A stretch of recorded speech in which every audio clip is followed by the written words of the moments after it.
Good morning, everyone. It's Saturday, July 22nd, 2023. Um, every time I say the date, it seems like we're moving through time so fast. But we have another edition of the Saturday Free School. And without further ado, I'm going to hand it over to Dr. Anthony Montero, who's going to give an introduction and start our conversation, which I'm really looking forward to today. Yeah, thank you, Emily. And what we're going to talk about, or what I'm going to try to talk about, is the revolutionary struggle for democracy and the Black Prophetic Tradition. Uh, I guess, uh, what I should say first is that at this stage of human civilizational development and of the crisis of the US ruling elite, the struggle for democracy takes on a revolutionary essence, uh, which is to say that the struggle for democracy is a struggle at this time for the power of the people against the power of this oligarchic plutocracy, where a very, very few people, a tiny part of society and of humanity, have almost total control over this society. Therefore, to replace this rule with the rule of the people is the revolutionary essence of democracy. Therefore, people who talk in these high-sounded phrases about socialism and do not understand that without the power of the people, which is democracy in its full meaning, socialism cannot be achieved. There's always this debate, and I know Emily is working on and researching an essay on Trotskyism and neo-Trotskyism. And there's certain things that distinguish Trotskyism and has throughout its history, and that is this assumption of leaping over the struggle for democracy and going directly to socialism. The struggle is for socialism. Well, first of all, the masses of working people and the masses of people don't look at it that way. They see the immediate crisis calling out for answers that address that or this crisis. And in its largest understanding, it is the struggle for democracy. And we have to work further on developing what that means and explaining it to people and so on. And this is all the more urgent because, as is now apparent to everyone, the ruling elite of this country are in panic mode. I don't know that I've ever seen them so out of sorts, as it were, so panicky, so desperate as they are now. And you listen to them and you read what they say, and you listen and read what they say. Many of them have already kind of acknowledged that that Trump is going to win the election, and it looks that way, and the polling data shows it. And Trump is absolutely right when he says the passions and anger are greater now than they were in 2016 or 2020.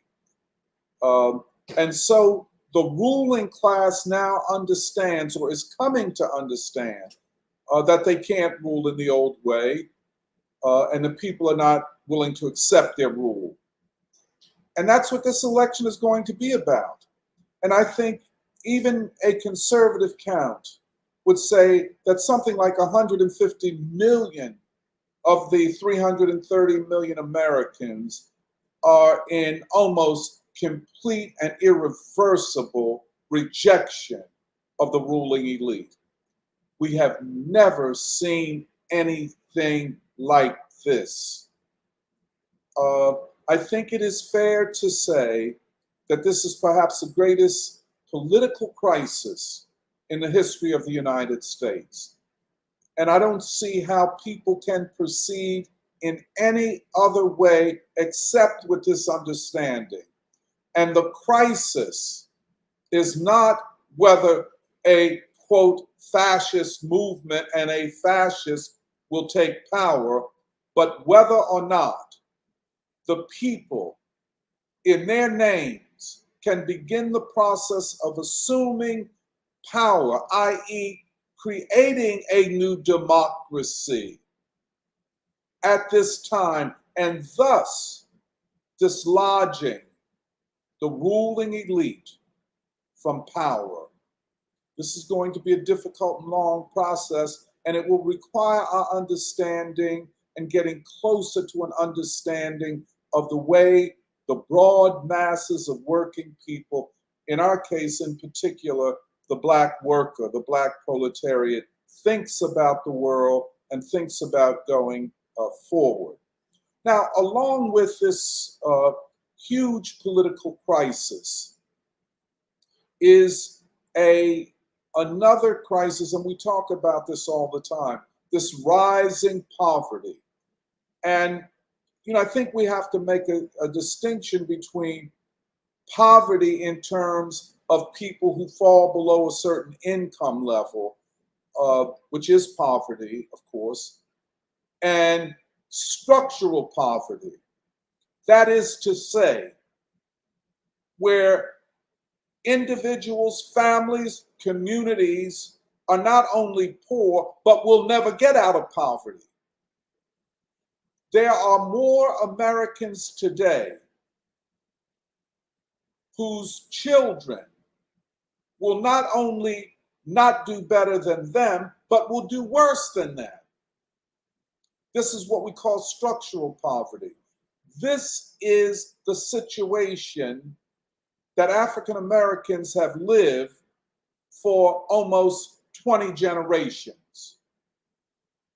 The poverty you see among Black people didn't just begin with this recession or the other recession or moving to the city or not having enough education.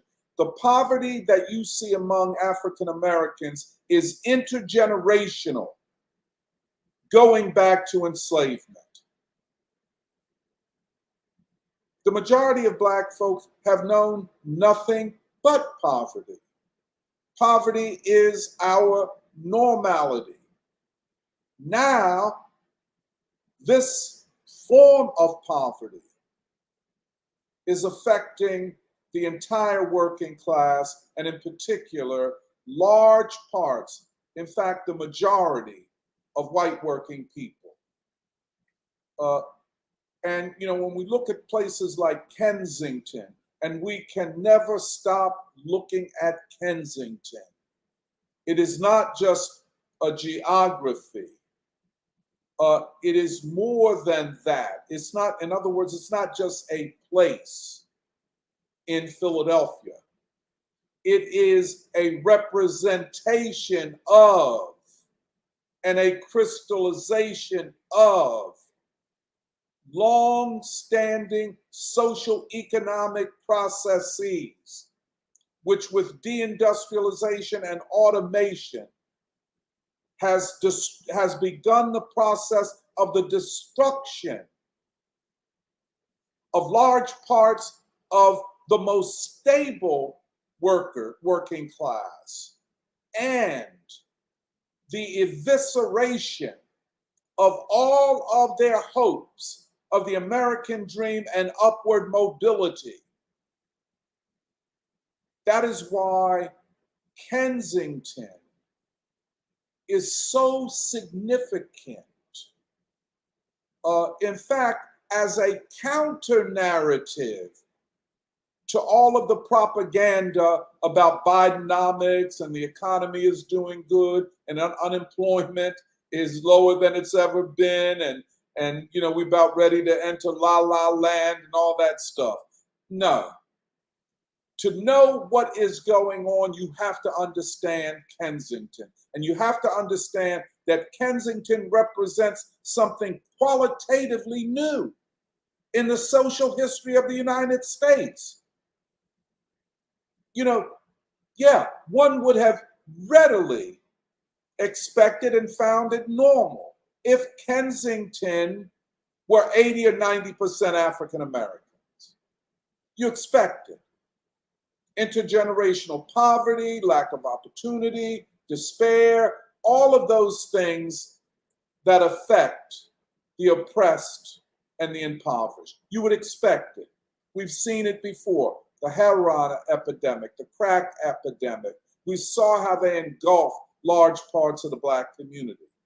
But when you go to Kensington, 75 to 80% of those on the street shooting drugs, a mixture of the most potent drugs ever known, fentanyl and heroin mixed together with some horse tranquilizer. And you see and you look at them and you know they are white people from the middle, what they call the middle class, the middle income, the stable working class, whose class is being destroyed and undermined. And when people don't have a belief system, for many white people, for a good number of Black people, the belief system was the American dream. My children will do better than me. And those young white people had heard that. You will do better than your parents. Go to college, get a degree, go to technical school. It won't be hard for you, and then it all falls apart. And you do not have a belief system to replace it with. And so you see the really what is the tragedy of the undoing of the most stable parts of the white working class. So Kensington is not just a place, it is a symbol. It is a representation of a future for the working people of this country. That's what it is. So Kensington has something to teach this entire nation. And by the way, there are no Kensingtons anywhere else in the world except in the United States. In the poorest countries, be they in Africa or Asia or South America, they might be poor, but they ain't got no Kensington. And we have to further study what that means. That's why on the other side, and we talk about this all the time, economic categories are not adequate to explain what is going on. You need advanced and sophisticated sociology.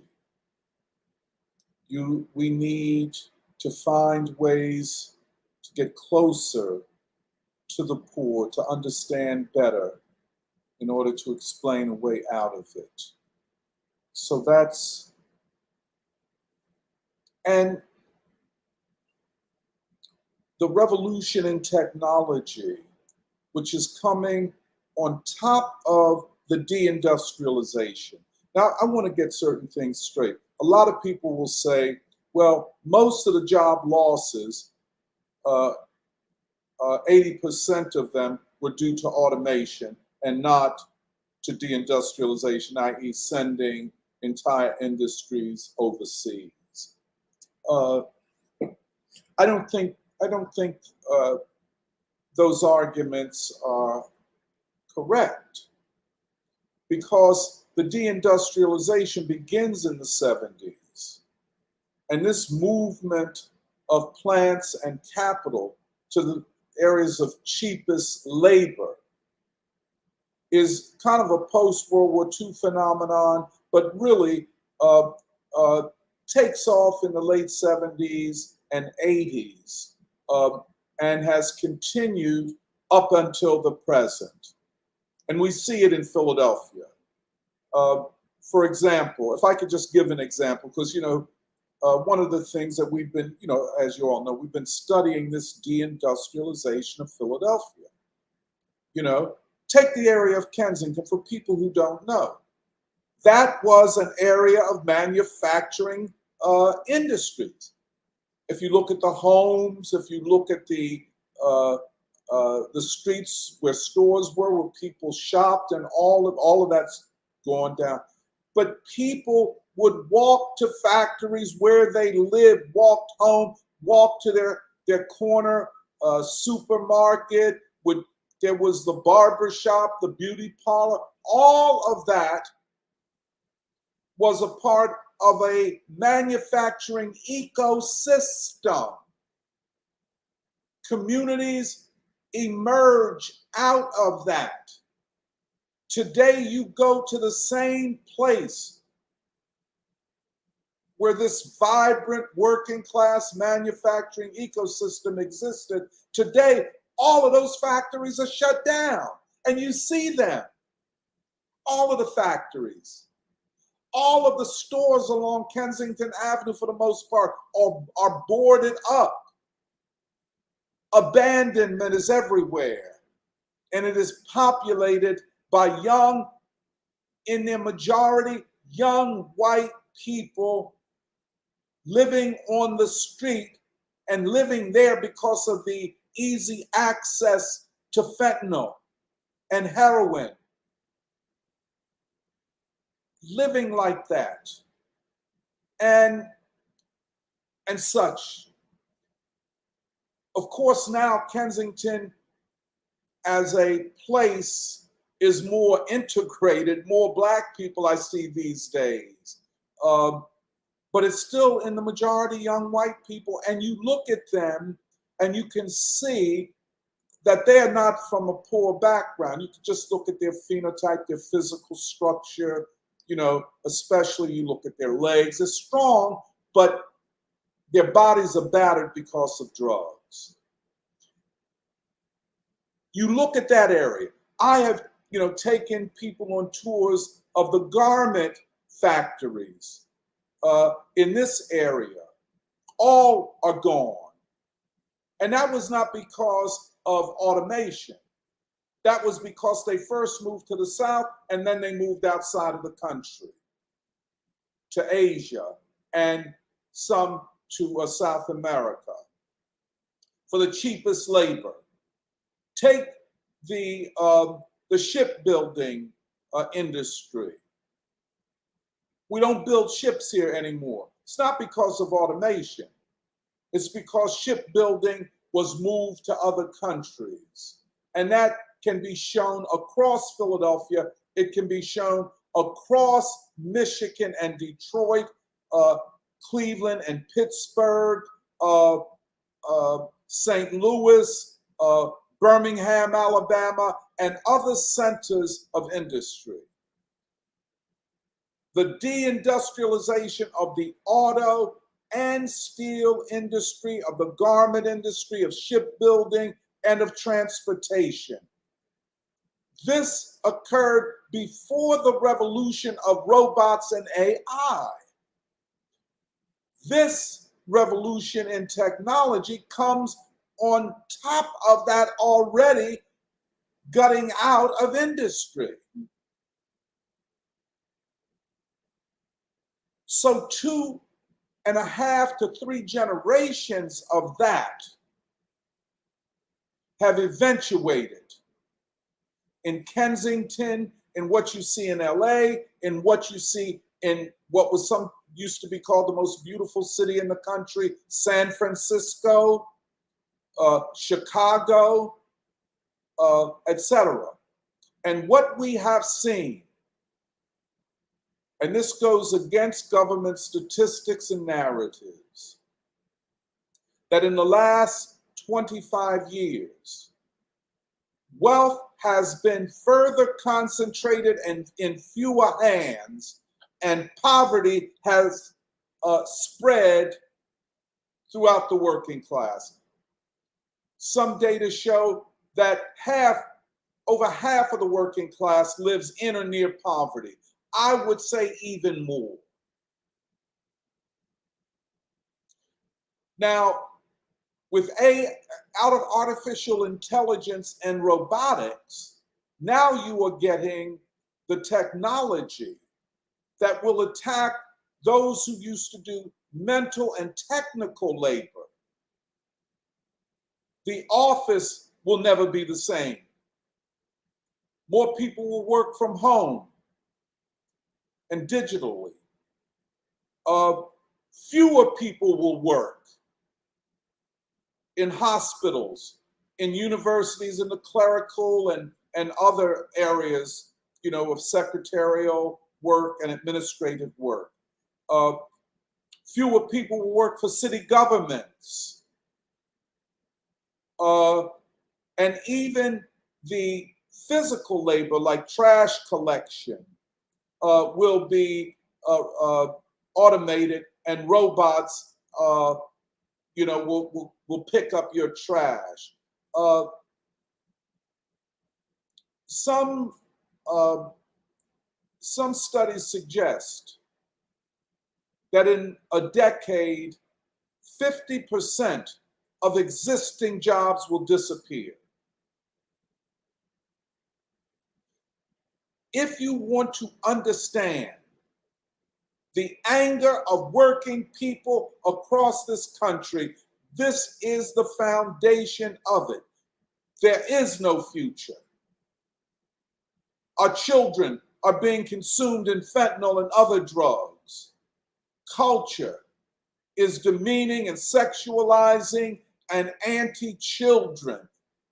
And this is a big thing for a lot of people, this anti-child pop culture. And people can't quite figure out, well, where did this come from? And how did it get insinuated into my child's elementary school? You see what I'm coming from? I mean, these are real questions that people have, and you can't dismiss them with claims that they are a settler group or that they are homophobic and transphobic and fascist. And you can't trivialize this crisis of the people in that way. The other thing, and this, all of this kind of comes together, is the geostrategic shift. I just saw that that Jeremiah posted this very good article about China and its expansion of its economic and political model to the what they call the global South, and how, in effect, there is literally what they could call a new Cold War. But the Cold War, in the Cold War, the West tried to make the nations of Africa and Asia choose either the US or the Soviet Union. And that led to the war in Korea, that led to the war in Vietnam, that led to multiple coups d'etats in Africa and Asia, and on and on and on. If you didn't choose the United States, the US Central Intelligence Agencies and military would come in and overthrow you. Well, today we're looking at a new situation where a country of, and I use this language because it's popular, of the global South, i.e. China, that is not that far removed in time from the poverty that most of the countries of the global south are now experiencing. And everybody in the global south knows that China was once like we are, and knows that China's economy did not grow based upon neo-colonial exploitation of African and Asian nations. So China comes already having a certain goodwill from the other nations of the South. And people know that the Chinese experience racism and white supremacy and European occupation. They know that what the Chinese have achieved, they achieved because they struggled and fought for it. So there's a certain goodwill. This geostrategic shift, this Afro-Asiatic reconfiguration of the world is a great democratic movement, perhaps the greatest democratic movement in human history. And this is what is so positive and exciting about it. And therefore, and again, talking about Cornell, a good friend, a kind person, a good person, to, in the face of this, continue to refer to China as a dictatorship, as an authoritarian, almost gangster regime, using the language of the neocons and Joe Biden, the war language. A nation that has lifted its people out of deep poverty. That's democracy. A nation where 84, 85% of the people say they are satisfied with their government.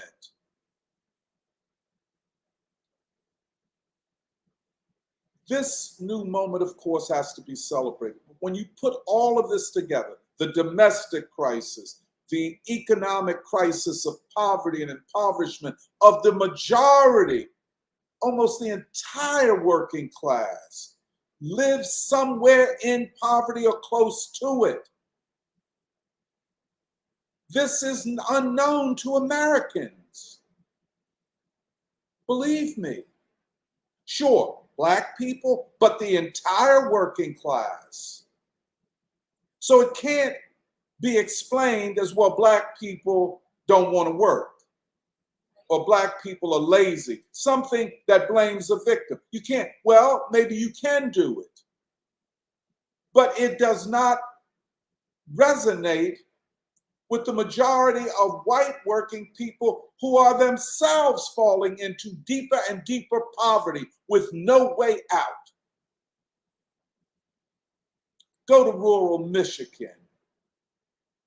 And those people, I saw an interview of a woman, white woman whose husband is a truck driver, unable to pay a medical expense for her child, had to go into her child's savings to get money to pay for prescription or some medical care that her child needed. The woman broke down crying. And that's all across this country. So we are right to define what we see as a political rebellion. And this election will be an election where the ruling class will try to diffuse the rebellion, to divide the people who are united in their poverty and misery. And say, for example, to a Black person who looks at a poor white person, and we're supposed to say, well, we're not the same because you're a settler. Your people colonized us, and so we have nothing in common. Well, for some people it might work, but I think increasingly people are seeing the commonality of misery, precarity, and suffering. Now, this brings us to the question of not just the objective conditions, but the subjective reality that is human beings. This situation was created by human beings who have a certain class interest, who are ruthless in pursuing their class interests, who have brought death and despair upon the world's people and now upon their own people, the people of this country, a ruling class that, irrespective of the race, color, or creed of the victims, could give less than a damn and see them as people throwaways, dispensable.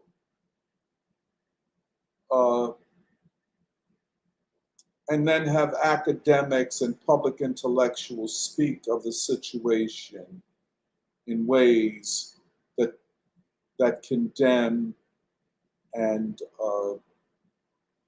condemn the victims. But it is created by humans, and it will be solved by human beings. The ruling class keeps saying, well, AI is here, robots are here, you can't do nothing about it. We might offer you some scholarships to retrain yourself in AI, whatever that means, where you end up making less than you ever made in your life, but you're retrained. They keep saying over and over and over again to the people, you can't do anything about this.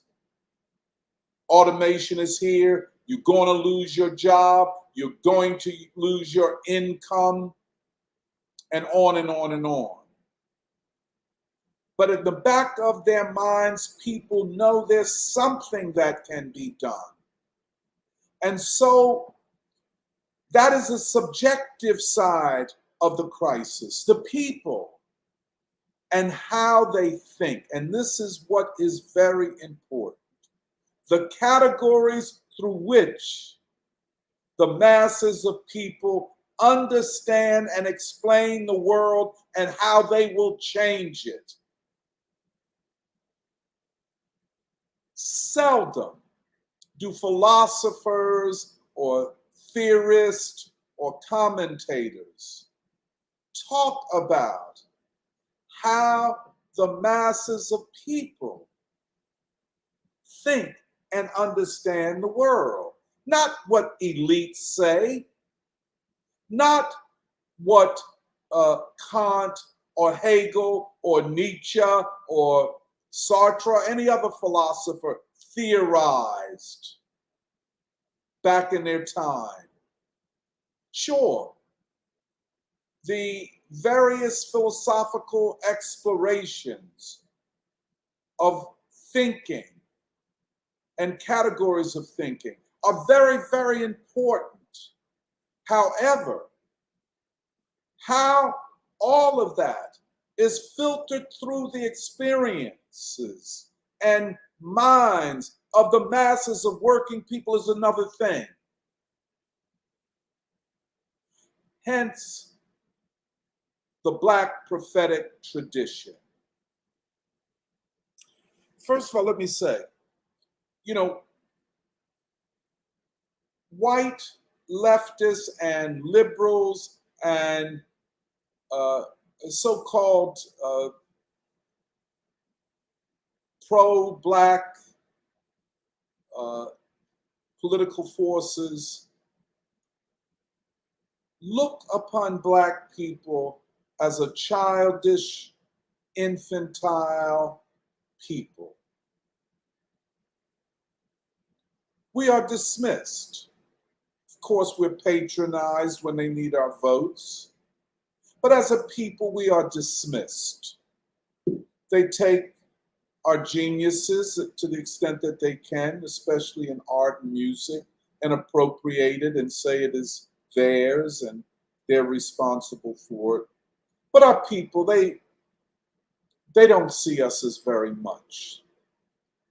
And uh, and so they would say, well, look, their class consciousness can only go so far because they're weighted down by their religious beliefs. They're always going to church, they're always following a religious leader, they're all, that's what they say. And that's what they see because really they don't see us and really have no understanding of who we are. And that's part of the great problem of the left.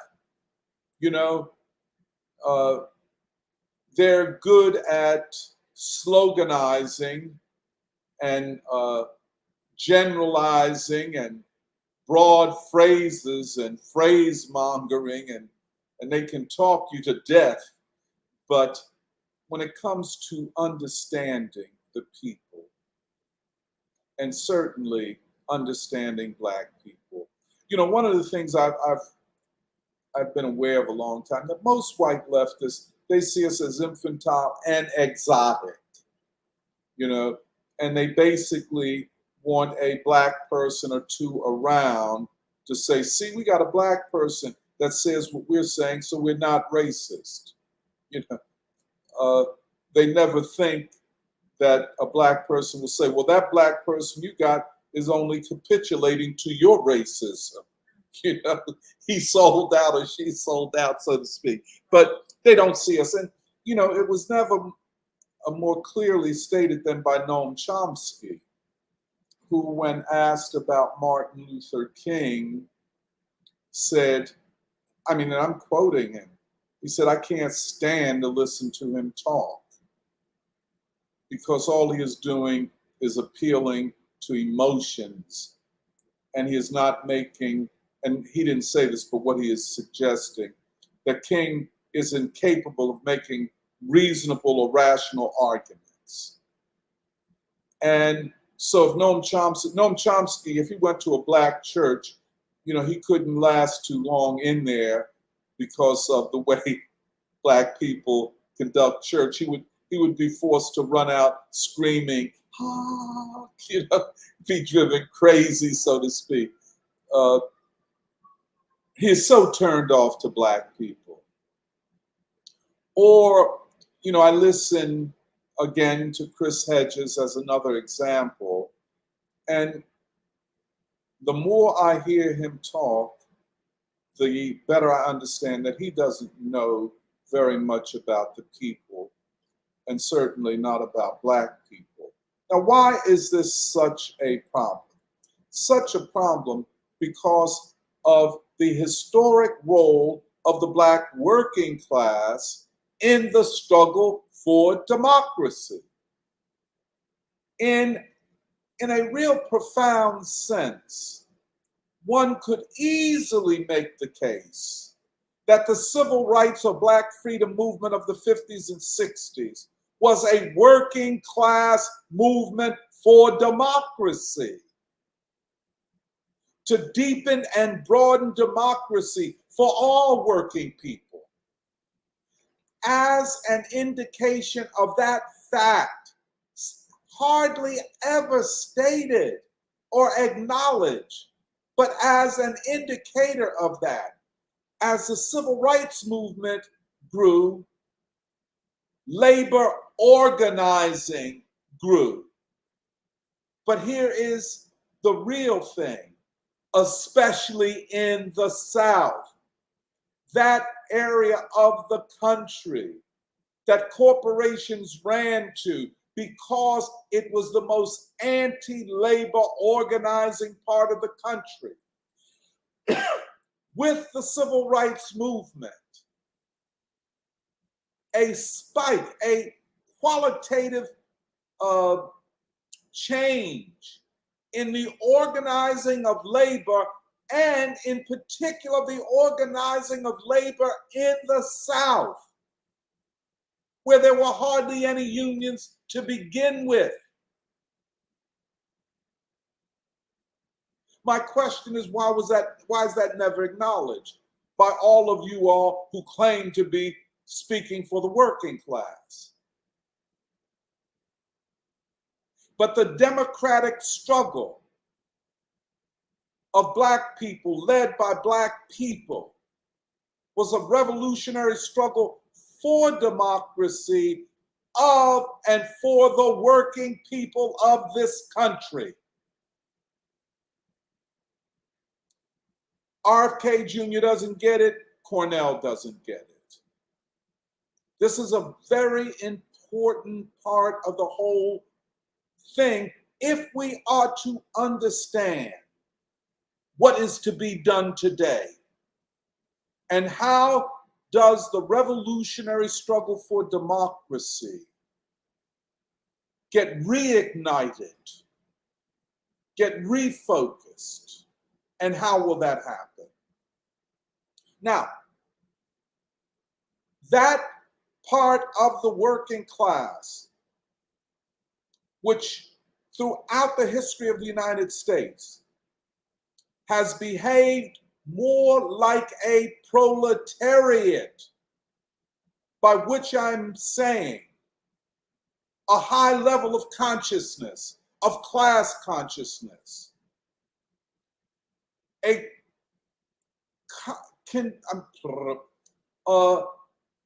constantly throughout its history showing its willingness to unite and build the unity of the working class and the people, always the Black working people.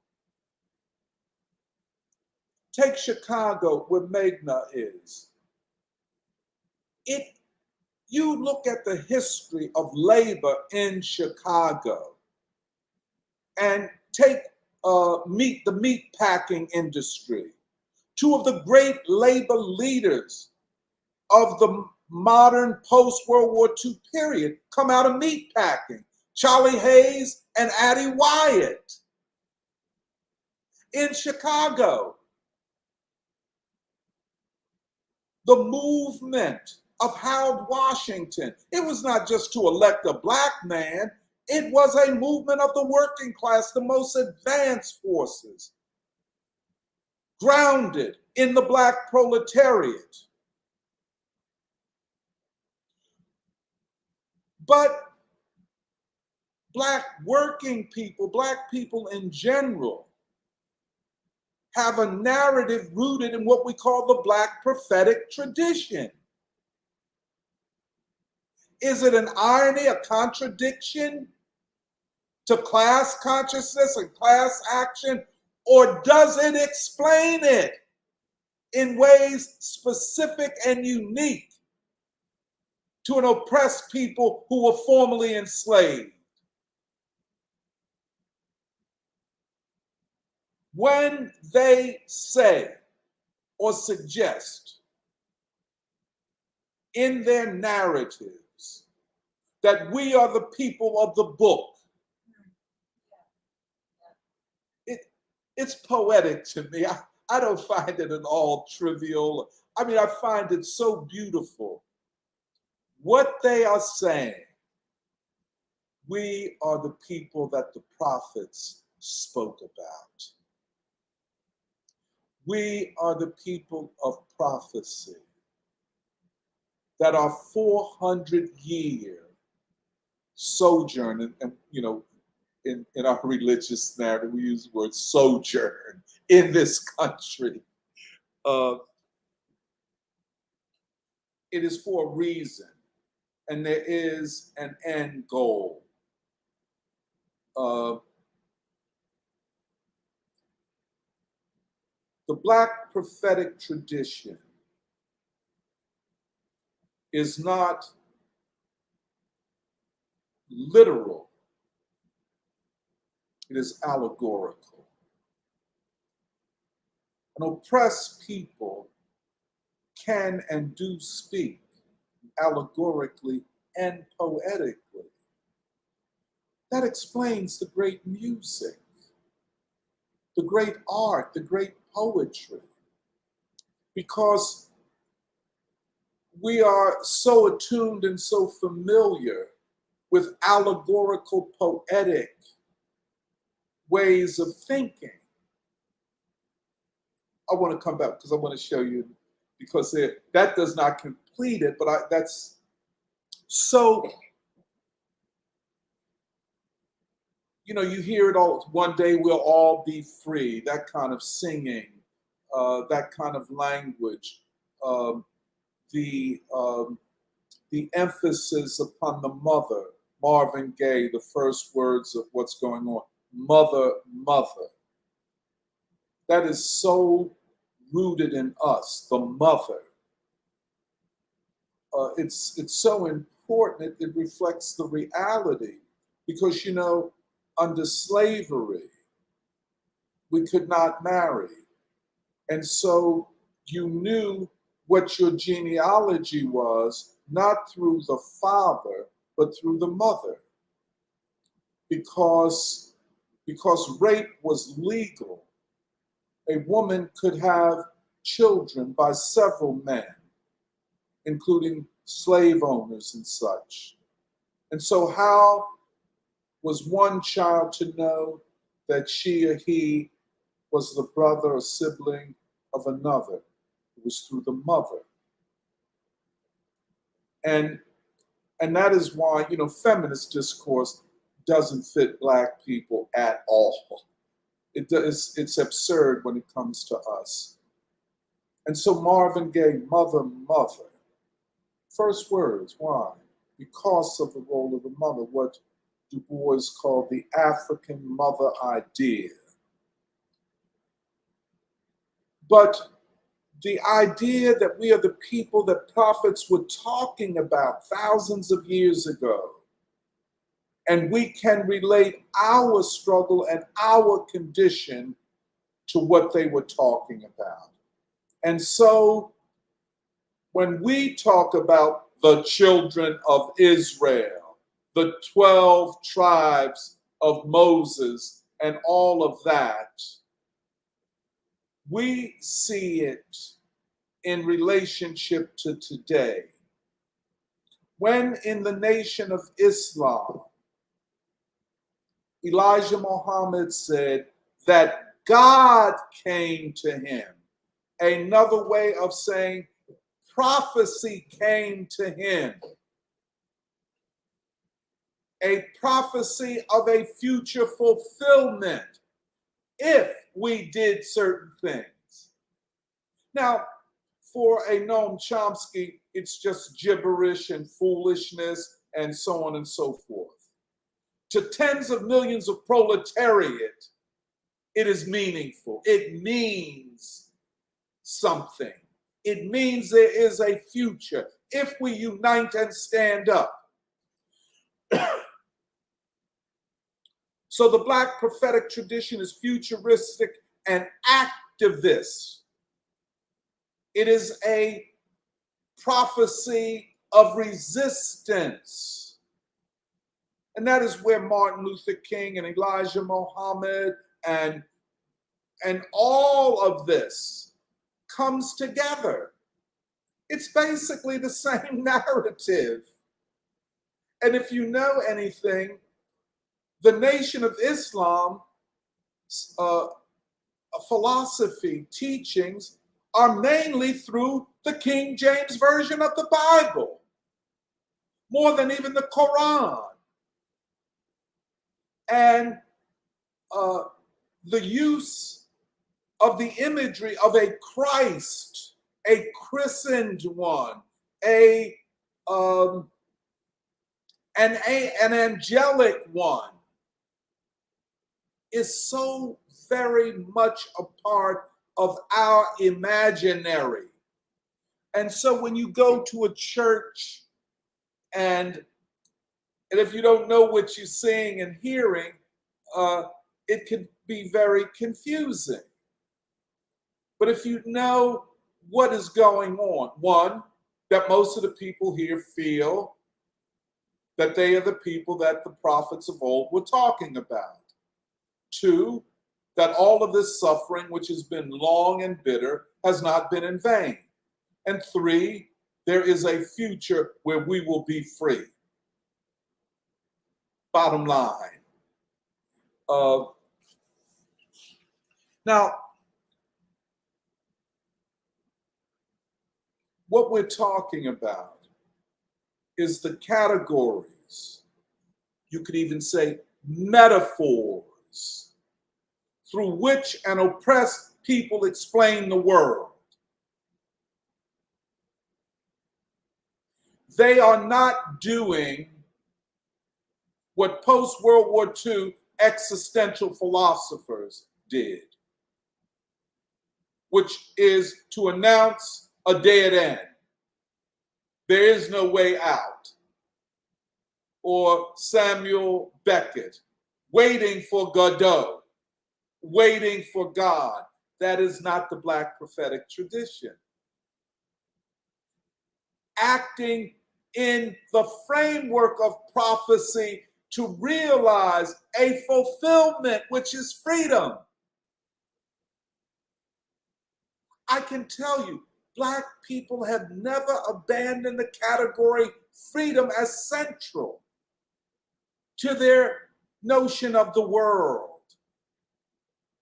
If we were an infantile people, we could not understand that concept. And thus, for us, freedom means democracy, democracy means freedom, etc.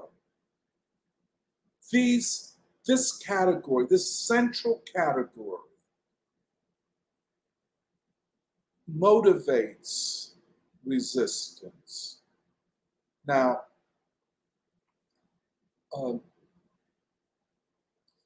Black people as a whole have a high respect for truth. And you hear it so much in our leaders, King, truth forever on the scaffold, Wong forever on the throne, always citing the New Testament, know the truth, and the truth will make you free. This connecting of freedom and the truth. And these are repeated. I mean, it's like, everybody, you know it off the top of your head. I mean, even if you don't know the Bible, it's repeated so much and so often. It's just, yes. Serafina and I, this past week, met to do brainstorming about the year of Baldwin. So it's always nice we get together, eat tempeh sandwiches and have ice cream and bananas and strawberry. And so we were talking about the year of Baldwin, so we're thinking about the pedagogy. And this will be a year where we have to have a really good, fine-tuned pedagogy that we can concretely carry out and organize throughout this region. But we had to, what do we say about Baldwin, at least as a philosopher? And what we realized is how well and how brilliantly he connected what seemingly are two unconnected ways of thinking: the prophetic thinking and the rational thinking. The oppressed proletariat and the categories of thought, appropriated though they may be by the ruling elite of the European Enlightenment. In other words, the allegorical and the rational. And the way that James Baldwin, and Magna, I'm certain, James Lawson, and when he comes to Chicago, I'm certain he's going to give a demonstration of it in many ways. Martin Luther King, the allegorical and the rational. What is called religion, and I put quotes, because what the Lawsons and the Kings and the Baldwins do is not religion. It is the allegorical. It is the poetic. It is in some ways what the Bengali poet Tagore recognized, that in art and poetry, deeper knowledge is possible than even in the scientific, rational, or analytical modes. That at least when it comes to the human, the allegorical and the poetic perhaps explains more than the rational.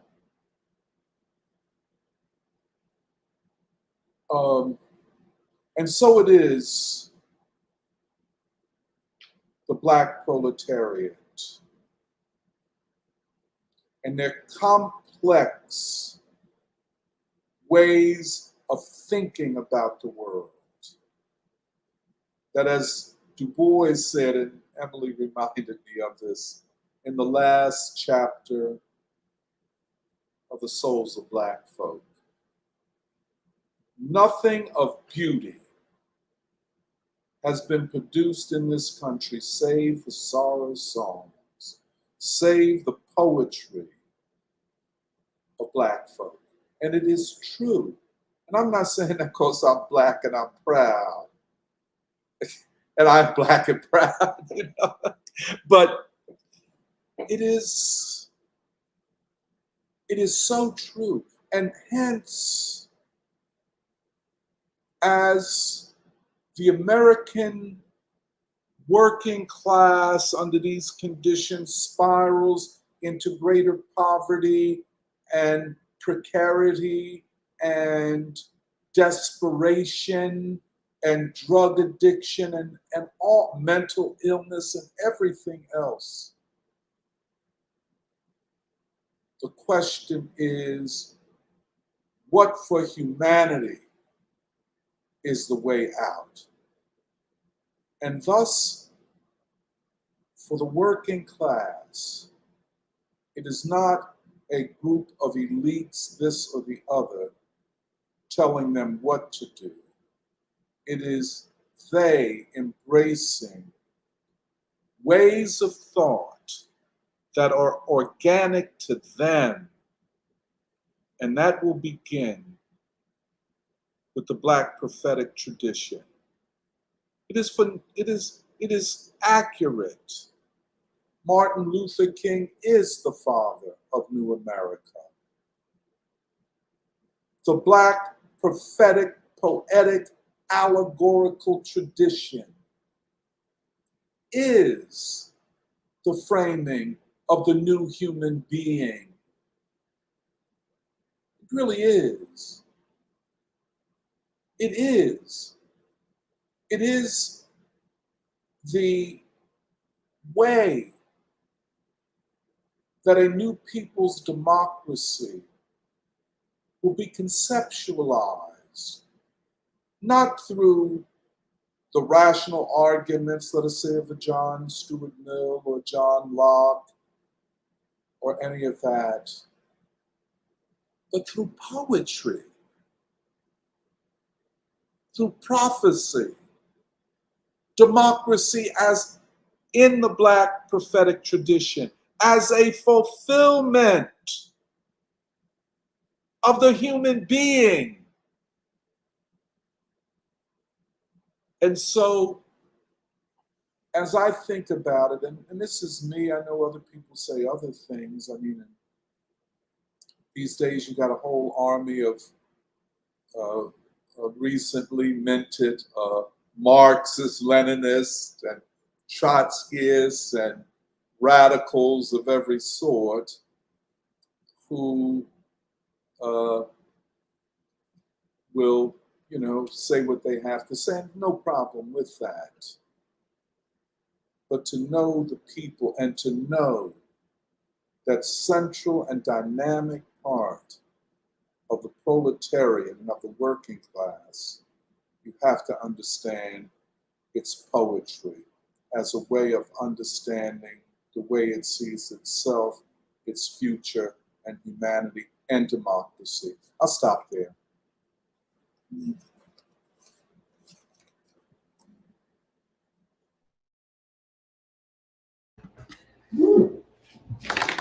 Yeah, that was really deep, Doc, because the thing that I'm really thinking about is, especially when you started talking about the Black prophetic tradition. And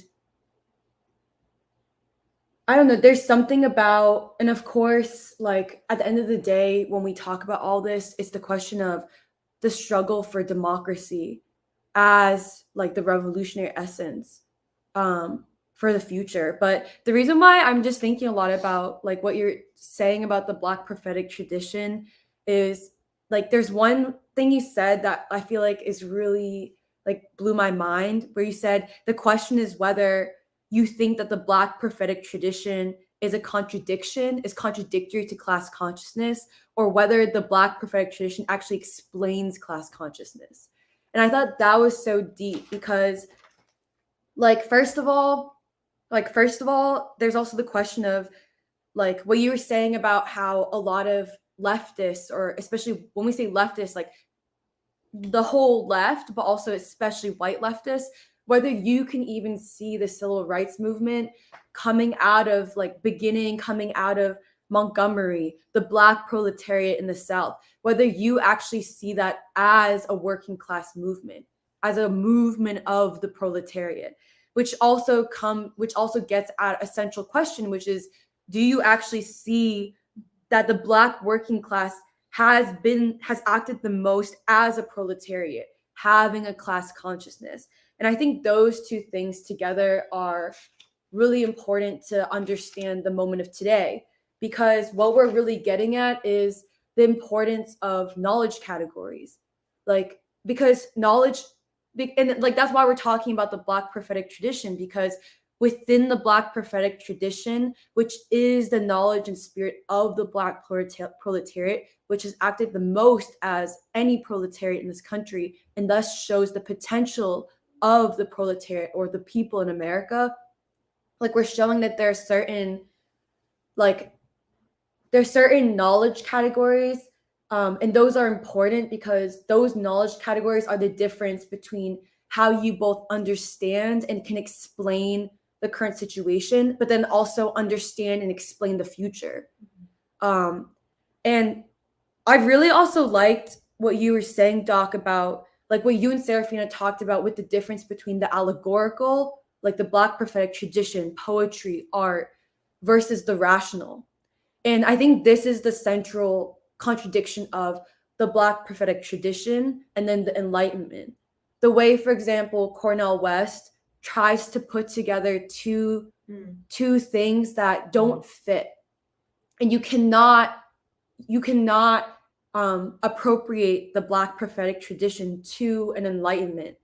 And I feel like something I thought a lot about when you were talking, Doc, about how like Martin Luther King Jr. and James Lawson, for example, like for them, religion is not just religion, it's allegorical, it's poetic, and it's deeply rooted in the working class, the people. That like deep within that, there's a deeper philosophy of democracy and freedom. And it's the Black prophetic tradition connects the fulfillment of prophecy, the fulfillment of democracy, to freedom. Like there's a central category of freedom that is within the daily life or the life worlds of especially black people in America, and thus like the proletariat, that is so important. And how I also thought about it was because when you were talking about how the allegorical, the poetic, that there's a deeper philosophy, like a more important and a deeper philosophy in the poetry and art of the working class, but especially the Black working class, that then the rational, for example, like the way I also thought about it was like, for example, the rational will explain to you, like going back to Kensington, the rational, the best of rationality, right? Like even like the most humanistic you can get with the rational will tell you that the poor still is the reason for their own condition. Like I feel like it will still explain to you in certain categories that the poor, like that the poor that the working class, like for example, the white working class, is the reason for fascism. It will explain it like that more than it will explain to you that the ruling elite is the source of fascism. Or like because I feel like within that is an explanation of how here's a better maybe this is a better way of saying it.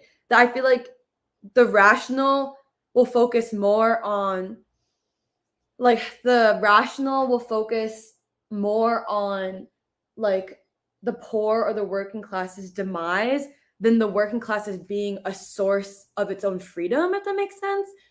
Then and I feel like but that's so different than the Black prophetic tradition, which is like this belief which like has a conceptualization of the future and the capacity of the working class. I know I'm not being the clearest, but I feel like and I think that is what helps explain like what becomes a little disappointing about Cornell West with like the Enlightenment and the Black prophetic tradition of like there's a difference in the categories of knowledge that you find in the Black prophetic tradition, which explains, for example, that the working class, the working class in its movement or like the people in their own movement are the source of beauty and the source of their own freedom, and that like that the logical conclusion is freedom, like um whereas I feel like the rational doesn't have that, and if anything the rational will explain to you why the poor or the worker produces fascism or something. I don't know if I'm explaining that well, but I found that anyways, I found all of this very deep for today because because I think it is like we said this last week, but the way you hear even Du Bois talk about what is essentially the Black prophetic tradition, the categories of knowledge, the categories of understanding yourself and the future, that the Black proletariat has seen it's like them like itself in the future. I feel like there is it is basically the categories that all of the oppressed people must like deliberately understand, if that makes sense, for today. And that becomes essential in a time like this like where in a time like this the struggle for democracy is sharpened and takes on more than ever revolutionary potential. um but I'll also stop there. But I really love like, and I just really think there's something very important and deep about that point that I repeated of yours, Doc. This thing of, do you see the Black prophetic tradition as actually an explanation of a class consciousness that you see concretely in the civil rights movement? Or do you see it as a contradiction of class consciousness? And I said this last week, and I don't know if I can explain it fully, but I really think that's also actually becoming the difference.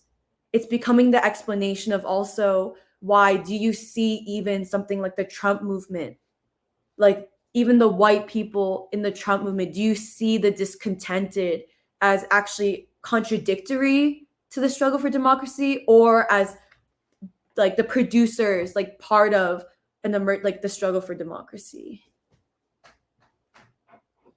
I also wanted to say that it was very clarifying what you said right at the beginning, that this focus on socialism.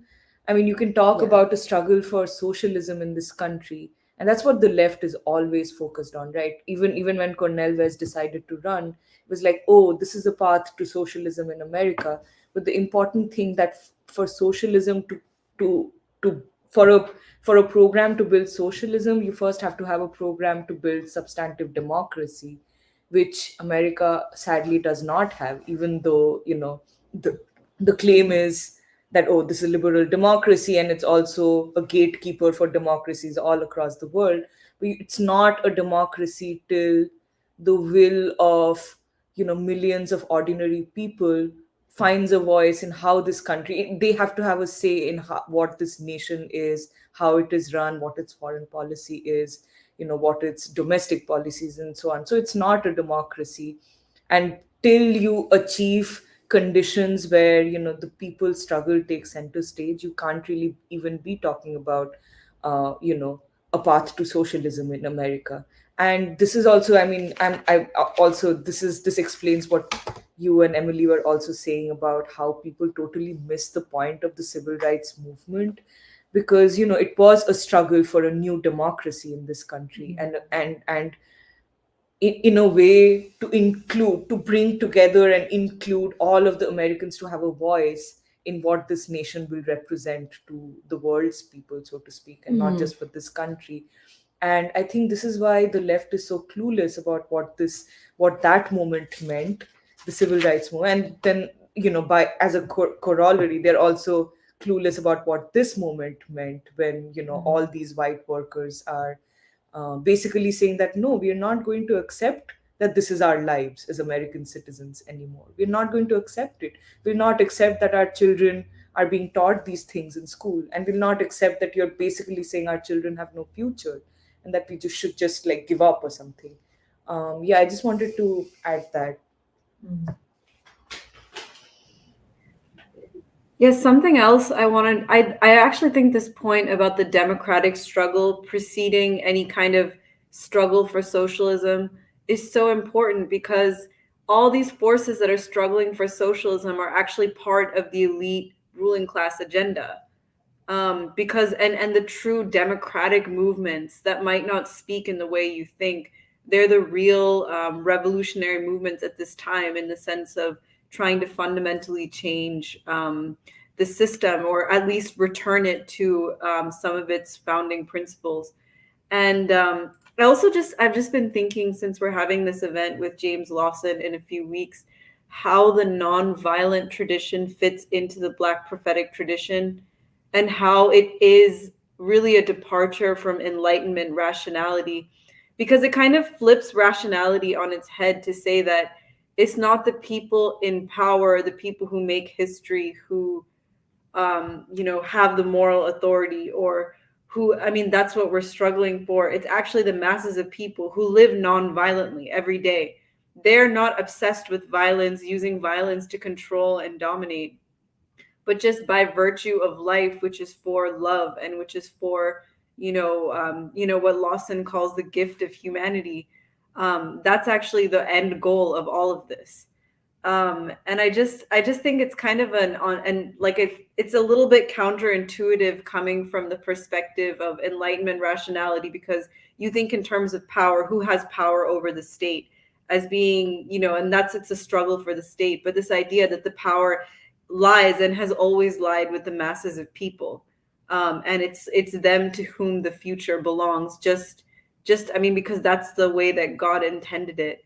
It's a complete flip of the way that you would think about it, in a certain kind of rationality. Um, but yeah, I've just been thinking about nonviolence and why it was so integral to the Black prophetic tradition, and also, of course, the famous essay "My Pilgrimage to Nonviolence," where King really gets into why nonviolence was the philosophical path that he chose. Yeah, I just wanted to add to the conversation between the rational and the allegorical, because when we were having our conversation about Baldwin, the rational, we were like, is it rational or scientific? It was that, you know, like what word to describe what we're talking about specifically. But when I looked up rationalism, it says that rationalism is a method of thinking that is marked by being a deductive an abstract way of reasoning. In ordinary usage, rationalism is a basic sense of respect for reason, or to refer to the idea that reason should play a large role in human life, in contrast, say, to mysticism, which is also something you were kind of getting at, Emily. But then allegorical, because the definition contains the word itself. Another definition says that allegory is a more or less symbolic or fictional narrative that conveys a secondary meaning, meanings not explicitly set forth in the literal narrative itself. So the symbol is what's important in the allegory. And another thing I wanted to put on the table is when describing or talking about the ways to think about the Black prophetic tradition. How did it come about? For one, was a question. And the slaves reading the Bible, and talking about like the historical process of even that, and then the struggle for freedom that we studied in Black Reconstruction. That's on the table. Because to me, it told me, or it made me think that, well, yes, the slaves were able to learn lessons from Isaiah, or Paul, or whomever. But at the same time, Doc is saying that Black people think of themselves as the people of the book where the prophets had spoken of, meaning that we are whom they have, spoken of. But then in another side, I was like, well, that also made a way through a kind of like dialectical historical process for the slaves to be able to see themselves. Like they saw themselves as a certain type of prophet. And that also is to the point about what is the perspective, what is the level of consciousness to be able to see into the future, and where does that locate itself in the consciousness? Is it a belief system, or is it a way of like certain being, like the basic aspect of who you are? And so, like, to your example, Emily, I think that the symbol or the idea of a symbol is important for the allegorical, because like the best of like the Enlightenment paintings is the kind of like perfect measurement of the human, or like how to perfectly paint what you see in front of you. But it's interesting the way in either the Harlem Renaissance or whatever, how Black artists were using, realism, and use like Charles White, the symbol of the mother means more than what is just depicted. So that's also part of the difference, because in the same way that like I don't think that anybody else besides the the Black people would be able to paint a mother in that sense, because the tradition is generally different. That doesn't mean, so like the essence, to have the essence within it, I don't think it regards, like you are dependent by being Black or whatever. But the point is that it has to be acknowledged, it has to be seen for it to be used. Like it has to be understood for it to be used, which is what you're saying about, or to me, what you're saying about Kennedy and Cornell. Like they have to be able to use it, see themselves as a part of it, to be able to think of a future or the possibilities for this country, especially like you're saying, in the midst of deindustrialization, complete wipeout of the middle class. Because another thing that I was thinking about when you talked about, when you were speaking, was when China had gotten also through a period of like harsh drugs. I forget what, the opium wars, and what process would people have to go through to get out on the other side? That, because like you could say it went back to like the thoughts I have, which is probably not right. I'm just throwing it out there because I don't really know.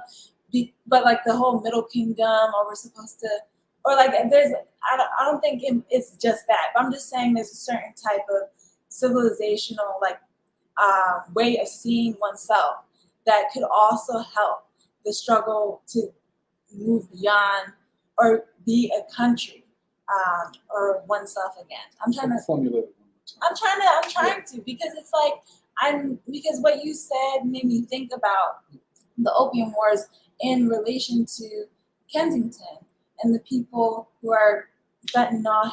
Like I know that when Kennedy talks about reviving the middle class again, the people who are now on drugs will have to go through a process of entering into society again and becoming human again. And the only way, so it's like there's a parallel because the struggle for becoming human again probably had to happen in or during that time. But I'm just thinking about that. This is very good. I don't know if that makes a whole bunch of sense, Because but so I was only mentioning that because it's on the table with this whole Black prophetic tradition question, or what it means to even think about it, because we're talking about where does it come from, what does that mean for the who the people are, like what is the essence and consciousness of the American people, and also like how to actually get out on the other side, considering the complete wipeout of the the degradation of the human mind, of the human spirit, and like yeah, but Well, the other thing I thought about was hearing you talk was, and then especially the part where we're talking about allegorical and rational, which I really think is important, is like the way Paul Robeson in his essay Primitives, I forget which one, where he talked about, he was basically like humanity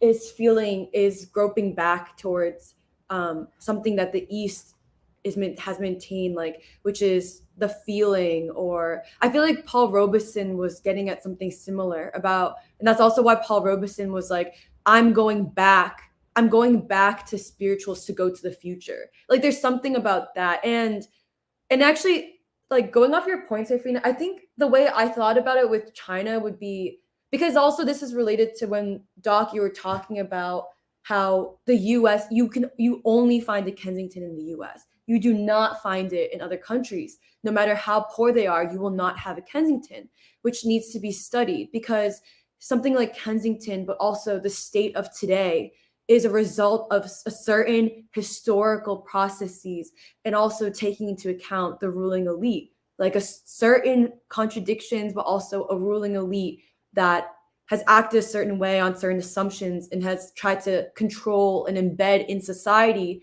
and human beings certain assumptions.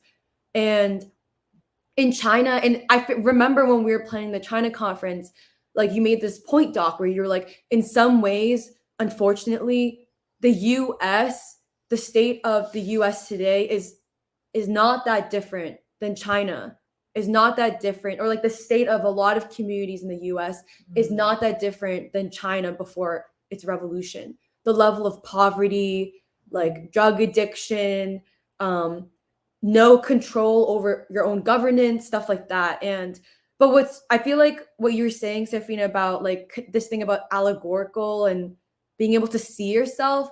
Actually, I feel like what it reminded me of in some ways is actually when Mao, like, I know it's a weird connection, but it did remind me of Mao, the way Mao said that I didn't understand the capacity of the Chinese people until I went to the peasantry.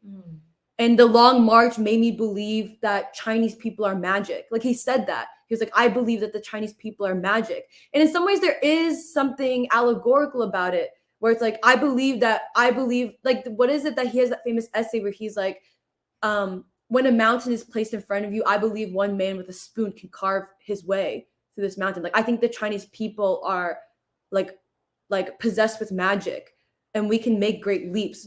Yeah, so I don't know, that's kind of what I connected with. Wait. Actually, something that Serafina and Emily were saying helped me to address some questions actually I've had, and specifically like the poverty that Doc was referring to, that you see in the U.S. is, though it affects a place like Kensington the most, I think the spiritual impact affects beyond Kensington. Like the drug addiction, the loneliness, the lack of purpose is not just to Kensington, but actually affects us all. And in some ways, the depth of the impact really is concentrated in the U.S., where despite the wars that we wage abroad, despite the power that the U.S. has over other countries, like this sort of death really is only here. That the people themselves here are actually the most brutally suppressed. And the reason why what Serafina actually was saying about a healing that needs to occur reminded me of that is because, sometimes I've wondered how my life would be different if I had grown up in China. And like whether or not the same sorts of, like the impacts of mental illness or isolation, seeing violence and poverty around, like I maybe could have been a different person had I grown up in China. But the problem that exists now is that the solution is not just for me to go to China, because I've been shaped and impacted by American society. And the solution also lies here, is what I realized in the conversation that people were saying. And the solution is to look to the Black prophetic tradition. And I think that helped me to even understand like the fact that, most of us here are children of immigrants, where you grow up in this society where you come from a different civilization, you come here, there's a set of problems, but we can't really return fully. Like we can learn from the struggles that our ancestors have, went through, or in, I don't know, China, Korea, India, blah, blah, blah. But there's something new and unique here. It's sort of like what Du Bois says, of the slaves when they arrived on these shores. They were everything African, but something new had emerged in the historical process of struggle. Yeah. And what we're facing in American society now, what I guess you all have spoken to, is something that we can only really look to the Black prophetic tradition to be able to find a way out. And it's similar to, because like you said, Doc, it's, this drug addiction, this poverty, this is something that is the norm for Black people in this country. But somehow there's a kernel that has led the way to these historic movements, whether it's the Second American Revolution through Black Reconstruction coming out of slavery, or the Civil Rights Movement. And that just clicked because recently I've been thinking a lot about this thing, like, how would I have been different if I had grown up in China? And obviously, like, for us who are Chinese American here, seeing China rise, like, that's a good thing. But the thing is, it's not, like, it's ours in the sense of what King says of a single garment of destiny. And it's a positive development, but at the same time, it's not really something that is going to be the way out for the issues in this country.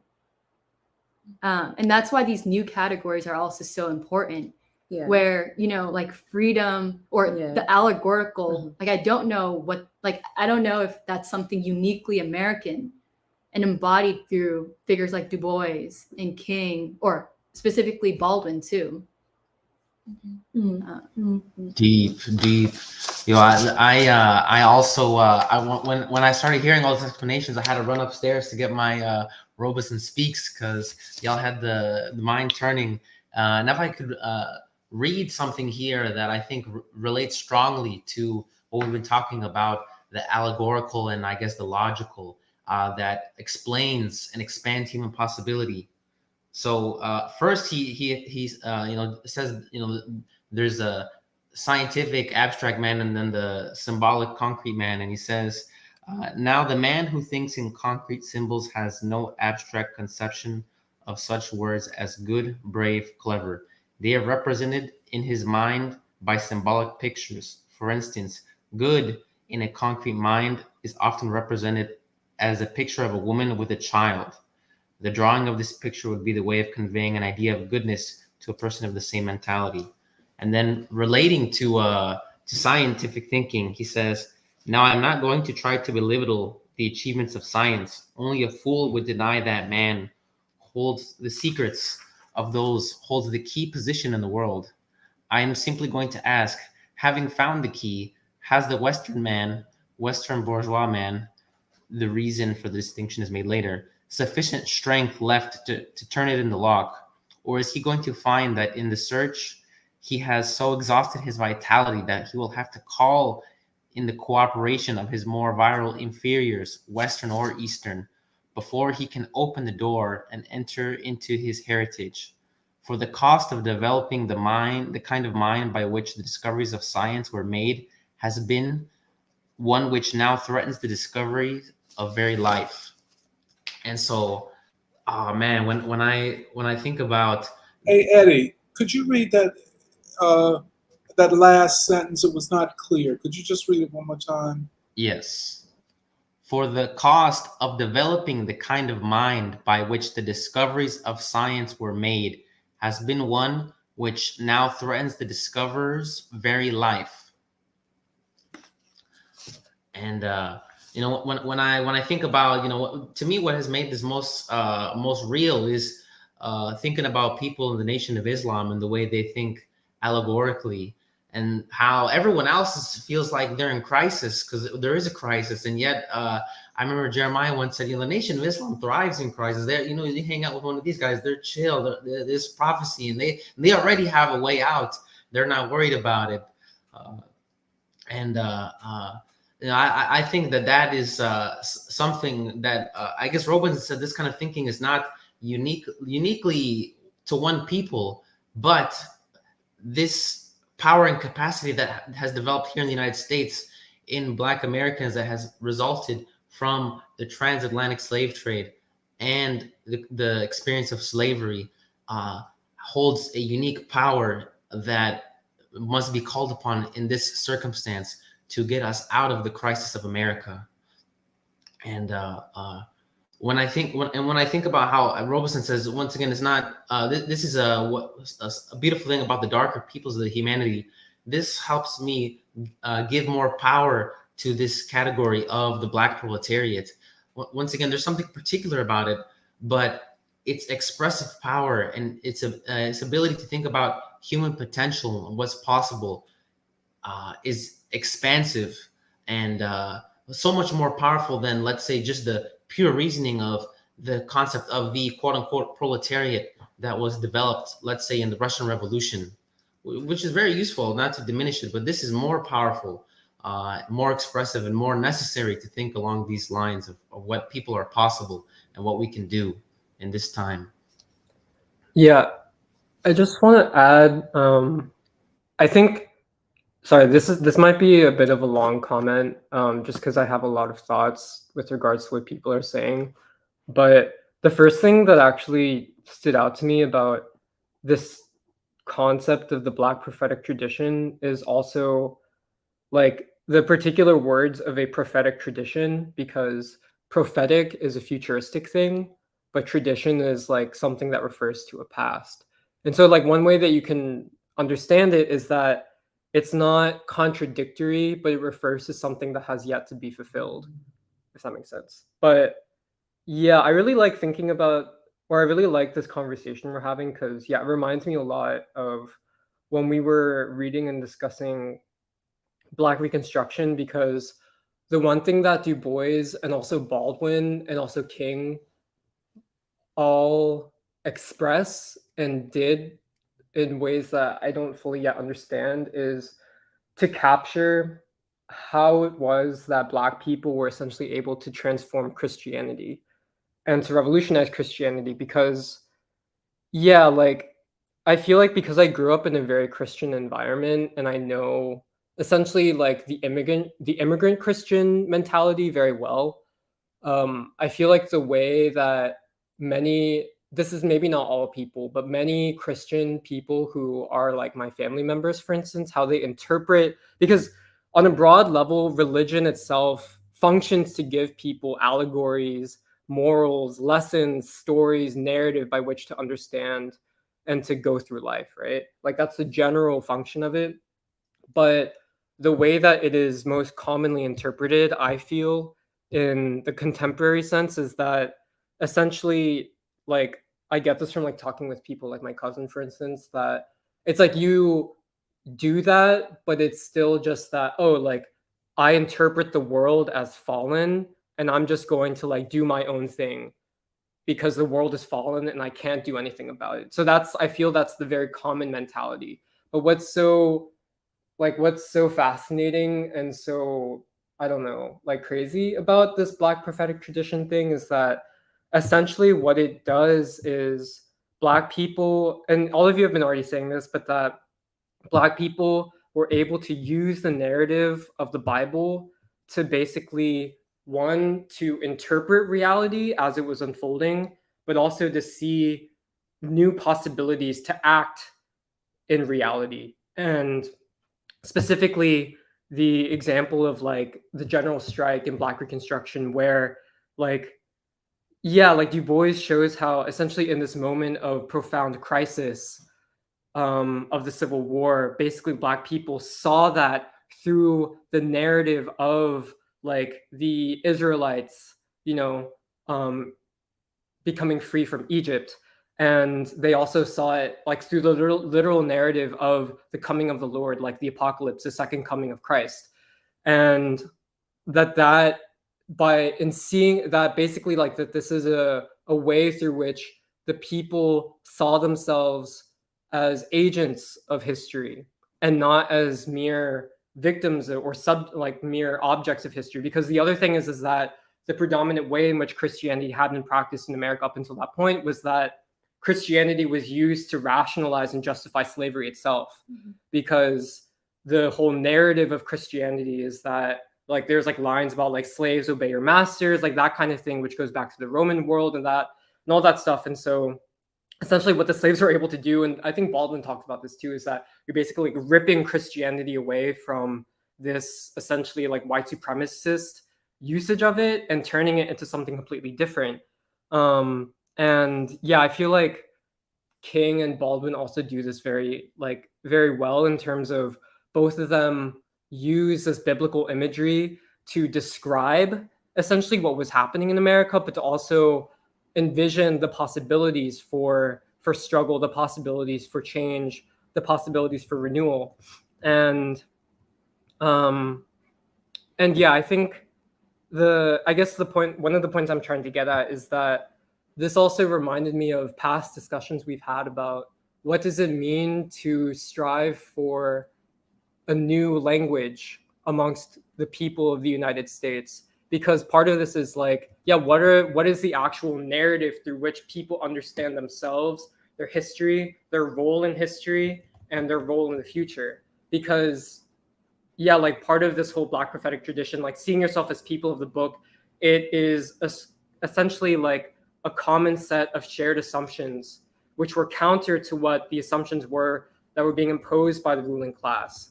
And also, yeah, I like that Serafina brought up this question of civilization too, because yeah, like ultimately what this is, like what is possible through this is not civilization in part a set of shared assumptions amongst people, assumptions that allow people to relate to one another and to relate to their past and to ultimately relate to their future. Like that is a large part of how I understand like what civilization itself is, as like a set of shared assumptions. And so yeah, I feel like actually the article that Doc brought up about like China and how it's reshaping the world was interesting, and I think I got a lot out of it, but also it's very limited because actually it mentions Tagore and basically says that China has rejected Tagore, which I think is very wrong, because if you only look at China through the lens of what China is offering to the global South is just purely essentially like industrialization and science, I think that that is one aspect of it, but it is not the complete thing. Like, it's not just like, you can't narrowly define it as like China has simply embraced rationality and rejected whether you call it mysticism or spirituality or all those things, because part of what makes China, modern China today, and the China that is striving towards the future is like essentially like a grand narrative of China as a civilization. China would not be able to do all these things of like alleviating, basically eliminating poverty, if it did not have both science, but also like a concept, like not, maybe not exactly the Black Prophetic Tradition, but a concept of itself through a narrative, like an interweaving narrative that is essentially like the kind of the substance of what makes civilization civilization. And so that was one thought that I had. And then I think another thought that I had was basically that, yeah, on this question of like democracy and socialism and capitalism and stuff, I think, yeah, I agree with everyone that you can understand something like the civil rights movement purely through these narrow definitions of like, oh, it wasn't socialist, as that being like your only criteria, right? As like whether this is like a revolutionary movement or not. Because like when you when you free yourself from those kinds of dogmatic ways of thinking, you can see things that basically like things that were not, that may have seemed almost impossible in American society and American history up until that point, which is essentially that it was through the civil rights movement that the people of the United States were able to, in a new way, essentially exert a certain, to gather and to coalesce and to exert a certain kind of force to essentially determine things that are otherwise left to the ruling class to determine, such as this most vital question of war, of like the Vietnam War. How is it that the Vietnam War ended? It was both the struggle of the Vietnamese people, but it was also the people of the United States exerting a kind of force which was basically unheard of in American history up until that point, to basically end a war. So it was like the people of America essentially like moving to another stage of democratic rule, which was incomplete, but that you can't understand basically like the civil rights movement and the significance of that period without understanding that this was essentially like the exertion of a new kind of democratic rule. And I think another point that I wanted to bring up is that on this question of rationality, I think the way that commentators, whether it's on the left or on the ruling class or both, I guess, because there's very little difference, like the way that they describe someone like Trump as being like Hitler-like and being a demagogue and using like demagoguery and using passionate appeals to emotion to basically whip the masses up into a frenzy, like that was one part of Hitler. But the other part, which is left unsaid, is that what Hitler did was that he appealed ultimately to like this excessive worship of rationality, of modern science, of the regimentation of every aspect of social life, which is something that Du Bois captures really well. And I think that, yeah, like the quote that Eddie read from Robeson, like I feel like the point is not to overall reject rationality as such, but rather to almost like transform rationality to give it a new meaning. And I feel like that's part of the reason why like Robeson is like rationality has brought humanity to a certain level, but what is needed to actually fulfill in some ways even like the promises of the Enlightenment is something that essentially fills rationality, like rationalism, with a new meaning, which essentially like, how would you understand Du Bois for like Black Reconstruction, for instance, as like, it is a work of science, but it's also a work of art, and those things aren't in contradiction to each other. It's like almost like Du Bois was like basically making a new kind of science, right? And so, yeah, those are some thoughts that I had. But one of the questions that I had was, I feel like many leftists, I guess I can't speak for everyone, but many leftists who are essentially call themselves Marxist-Leninists would say socialism is democracy, right? And one of my questions was, how would you actually then relate this question of capitalism, democracy, and socialism? Because I feel like the way that like I've read it in Lenin is that the achievement of socialism is the achievement of democracy. And I don't think that is even like that formulation is not necessarily wrong, I guess. But yeah, like I think it's an interesting question, because I think these are questions that we have to in some ways flesh out, because we're insisting on essentially like a new interpretation of like what we mean by democracy, if that makes sense. So, okay, I would like to add that this conversation has clarified for me that I do think that the allegorical intellectual or philosophical tradition is far more appropriate than the rational intellectual philosophical tradition for the American condition. And I want to go back to the point that Meghna made earlier, which is that if you're looking for the quote unquote democratic struggle right now, using the categories that have been created by the ruling elite over the past few decades, you're going to come up empty handed, because actually the democratic struggle is most organically being waged right now, where people are thinking in new undefined categories, but more importantly, they're thinking organically in like out of the prophetic tradition, which if we stretch it back to the origin of America, I would classify musically as beginning with the sorrow songs and then moving into the blues, developing into jazz, and then R&B and soul, where okay, if the prophetic tradition in my mind is coming out of much more organically the Hegelian dialectical tradition, where you're handed a contradiction to begin with. America is home of the brave, land of the free, but America is also the home of slavery. And so that's what produces something like the way that Ray Charles sings America the Beautiful.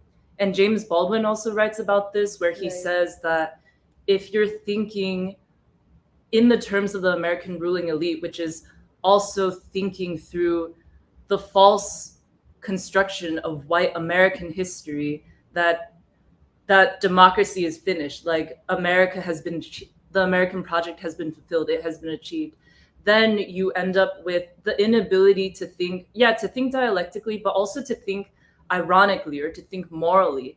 Like Baldwin has very interesting ways of writing about it, but he says that that's what produces the sexlessness of their voices or the flatness with which they sing. But then he says that there's an alternate reality, which is shown in the way that, he always used, like the way that Ray Charles sings the blues.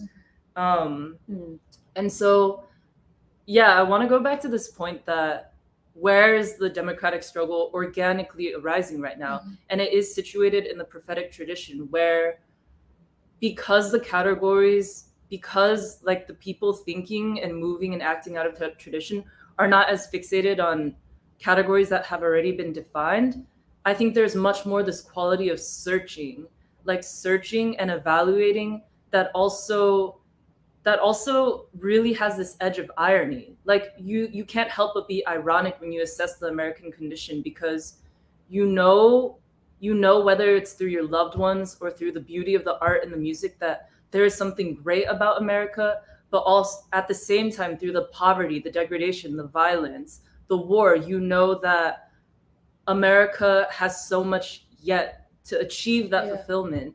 And I think that produces a very, very unique irony that for me, it's most clearly expressed through jazz.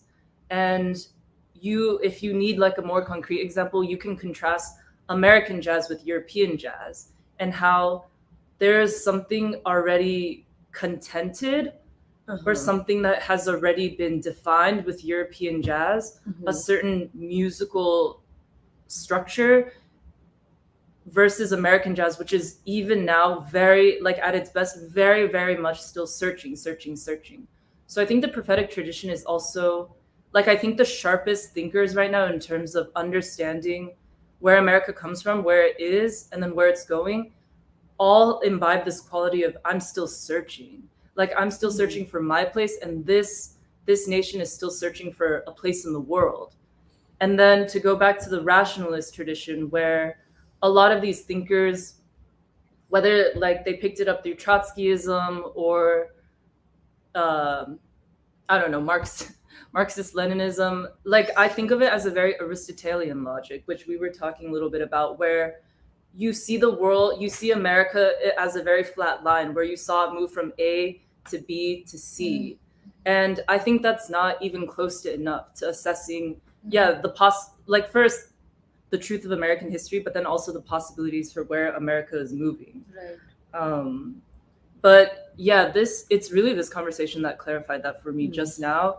And it also explains to me why I never thought the left was very intellectually rich, because that Aristotelian logic does not meet the criteria for understanding the American condition. It just doesn't. Like, how could you ever explain, like a Charlie Parker under the the Aristotelian method? Yeah. How did A go from B to C and then go to like a number, basically? Like, it's not in their logic system. So that's all. Well, okay, I'm sorry, Serafina. I must insert myself. Well, okay, I wanted to build on your point, Michelle, because like, two things is it's interesting because I would like to just add the point that I think King is the reason why King is the father of a new nation is because it's actually King who I think injected the Black prophetic tradition into America, if that makes sense. Like, it is him who translated the Black prophetic tradition into what is the fabric of all of America. Yeah. And I think that is the explanation of like even movements today. Like the possibility of like an emerging new American people. Correct. Because of King injecting the Black prophetic tradition into all of America. And like he did that. And I think that's what you were saying, Jeremiah, with talking about the Vietnam War, for example. Like I remember that point you brought up where like when you think about it, like King, and I think that's it's King who like explained in some way. I think it's King who through his speeches and everything explained that the revolutionary struggle of America, the advancement of democracy in America, the democratic struggle can be explained by the Black prophetic tradition. Like that's a very important thing that happened in American history that even allows for the emergence of a fourth American Revolution in this country, which is also why we say there needs to be, whether it's Trump, RFK Jr., Cornel West, whoever emerges must take into account King because of the Black prophetic tradition's ability to help the people, like the people and beyond, explain themselves and like what they're capable of and what the fulfillment, like, I don't know, this thing of like the fulfillment of democracy, of freedom. And I don't know, I also wanted to make that point because like, yeah, and because when you think about King's speech, just take King's speech of like against the Vietnam War, a time to break silence. There is this, he's translating for the broad people, the broad masses, this thing of like colony of time, empire of eternity, the truth, the fierce urgency of now. But like he arms people with a sense of both the fierce urgency of now and also like your duty to the truth. And yeah, and I think it's also like I do want to bring up because I think it is because of King that you even get something like the Rage Against the War Machine rally, going back to that place where the civil rights movement was, going back to this thing of unity, like unity for what? Like healing the nation from war that is inflicted abroad, but thus inflicted upon ourselves. Like, and I also think that's why Meghna, what you said earlier, is really deep. Where Meghna, you made the point about nonviolence, like the Black prophetic tradition and nonviolence. And, that's also a connection between Afro-America and the East. Like, Robeson's idea of the universality, there's something universal within the music and the art, the poetic of the people. And like, because nonviolence is like the sword that, this thing of the sword that heals. And yeah, I don't know. There's just a lot of, like Jeremiah was saying, new categories, new language that is, I think, very important in a time like this. And it comes from, isn't it interesting that in some ways the source of this new language, new philosophy, it comes from not just the Black prophetic tradition, but like, Afro-America. And I feel like it's like the world can trace, in some ways you can say like, yeah, I don't know, just this thing, again, this point that Afro-America, the Black prophetic tradition, is both is like intrinsically or inextricably tied to like a world movement, like humanity's democratic struggle. And and I guess like going off what you're saying, Michelle, like my last point is just that I think you're talking about the word searching. I actually like the word becoming better, because I don't think it's just searching. Yeah. I feel like it's because when I heard you talking, like, I forget who said this, but I heard it originally from Doc. This thing of like that the search for truth is like an asymptote, always always approaching, never reaching the axis, but like always like infinitely approaching like an axis. Like, you know, the arc of the moral universe is long, but it bends towards truth. Yeah. And I think that's why I like the word becoming better, because it's like It's true. the idea that there is such thing as a fulfillment, there is such thing as the truth, and there's a long struggle towards the fulfillment of democracy, like towards freedom. Can I just quickly say something, because I you know, this question, I think I completely agree with Emily that it is King who brings the Black prophetic tradition to the democratic struggle in America. And I want to talk about a little bit about nonviolence, because I've been thinking about it a lot. Baldwin talks about it in this essay we've been reading, you know. But anyway, the way I was thinking about it is, you know, people have such a hard time understanding this, you know, this shift towards a non-violent strategy, you know, for freedom, both here and in India. And one of the things that said is that, okay, this makes sense, this is a strategy that makes sense, because, well, while a violent resistance would just mean maybe the obliteration of the people who are struggling, because, you know, you have less means or whatever. And while I agree to some extent that that is true, I don't think it fully captures the essence of that struggle, because I think the essence of that struggle was to bring forth a new people, you know, a complete moral transformation, a new people who, you know, were ideologically predisposed to love everybody as brothers and even the oppressor. And now I know that that is aspirational, and, you know, it remains a question whether, you know, you can fully achieve that in the light of such brutal oppression and such a cruel and I know, just absolutely evil ruling class. But even the fact that it is aspirational presupposes that there is a future, and that through struggle you can, Right. you know, bring forth that future where you know, where there is this complete transformation of not just the people who are involved in the struggle, but also the people on the other side. They have that possibility of transformation also.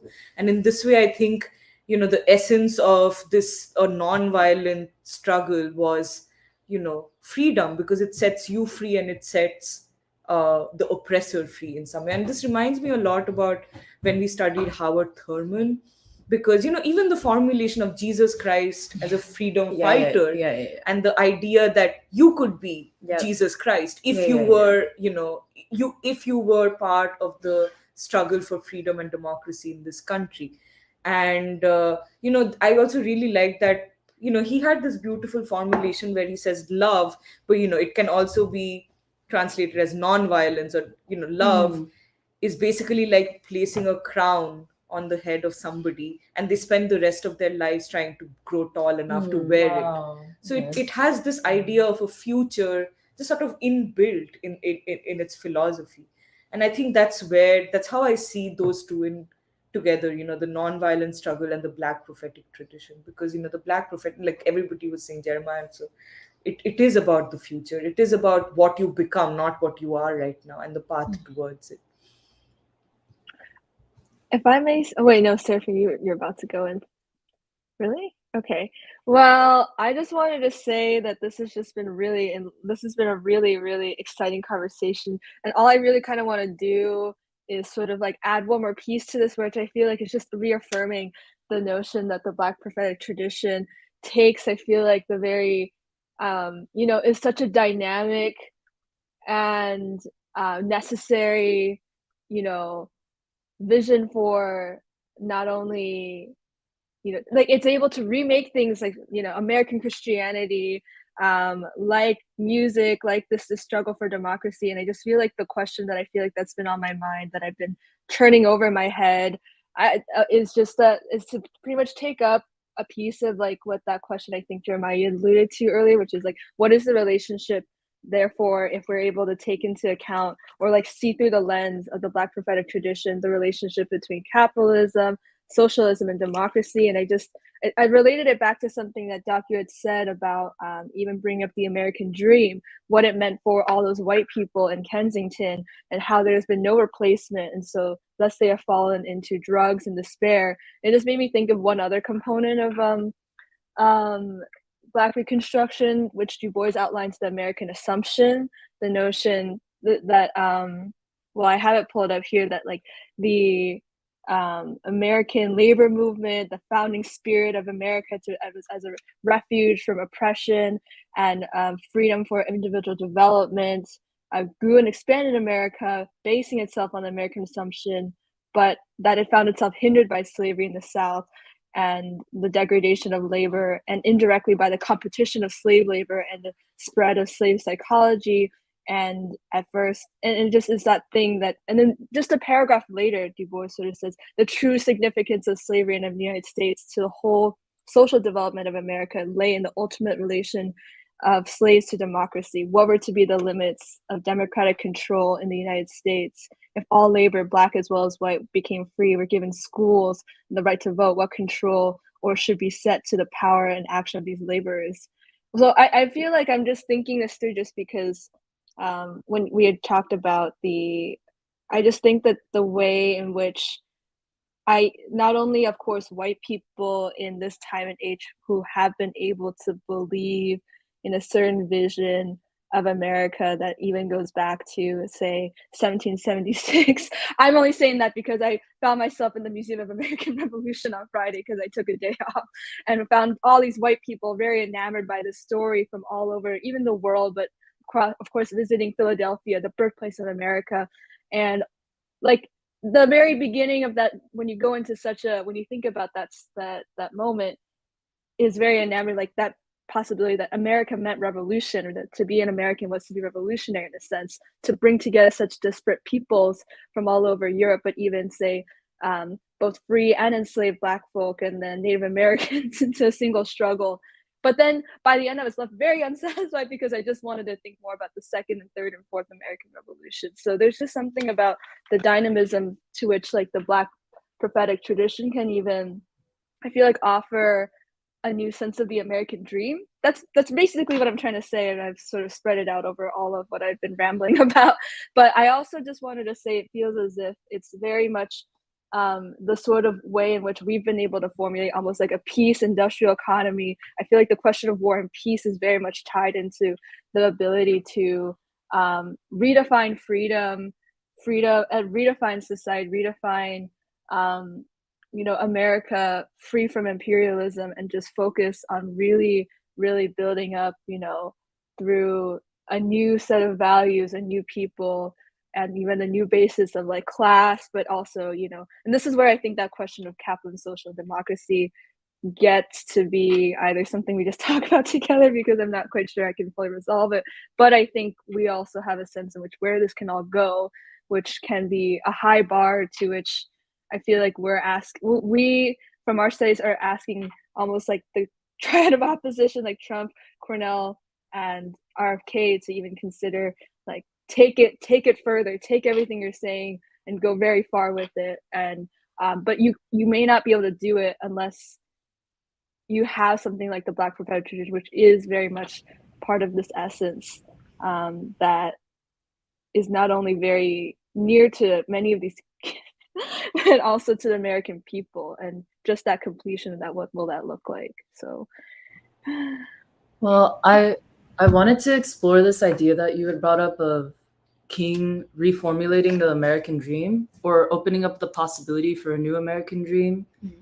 And also Emily's point that it was King that opened up, like, what was it? How did you put it? The way that injecting injecting the Black prophetic tradition into the people, and opening up like a new creative relationship between America and the world as well. Because actually, like after you had said that, I was thinking about Robert F. Kennedy Jr. versus the way that he writes about his grandfather, who I don't completely understand what this tradition is, but the way I think about it is kind of like the early 20th century white white American progressive tradition, for example, that FDR and the New Deal comes out of, because RFK Jr. writes in his autobiography about how philosophically he's very impacted by his grandfather. Like, he begins this autobiography called American Values. He starts it by writing like grandpa. Like, that's the first chapter, and his grandpa is really really interesting American personality, because he obtained a lot of wealth and power early on in his life, which allowed him to give his family like a very comfortable life. But he was very focused on like noble American values, science, progress, humanity, etc. But the way that he thought about America was very distinct, I think, to that era. It also reminds me of, for example, like Ansel Adams, the American photographer, who kind of had a similar upbringing, or the way that FDR talks about America. But they would state very plainly that like America is the greatest nation on earth because because we have the greatest resources, like we have the greatest industry, like we are the first democratic nation on this earth. It's very, very non-ironic, like to go back to the irony thing. But then I was thinking about how that type of Kennedy could never exist again after how King has formulated this revolution of values. Like, it's less about America being the most progressive nation so much as America must undergo a revolution of values. America must be the most revolutionary nation henceforth. And I think that explains the personalities of Trump and Kennedy. And with Kennedy in particular, I just find him interesting because I think he's basically trying to work out how to negate the tradition that he comes from, which is, it's a different type of Kennedy coming out of a different time. He still situates himself in it, but now he has to meet the moment, and he has been altered by King. In some ways, like, I'm going to leave it there, but it's just something that I want to explore. I hit the buzzer on time. It was like the show.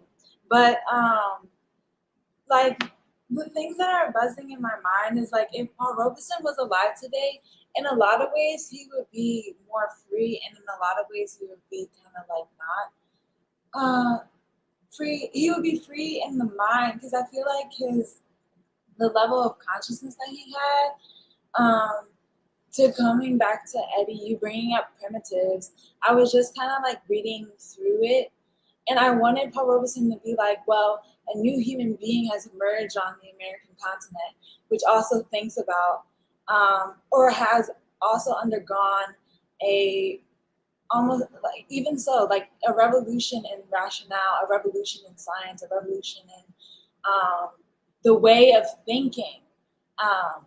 And because he's also considering, or he in that essay is kind of like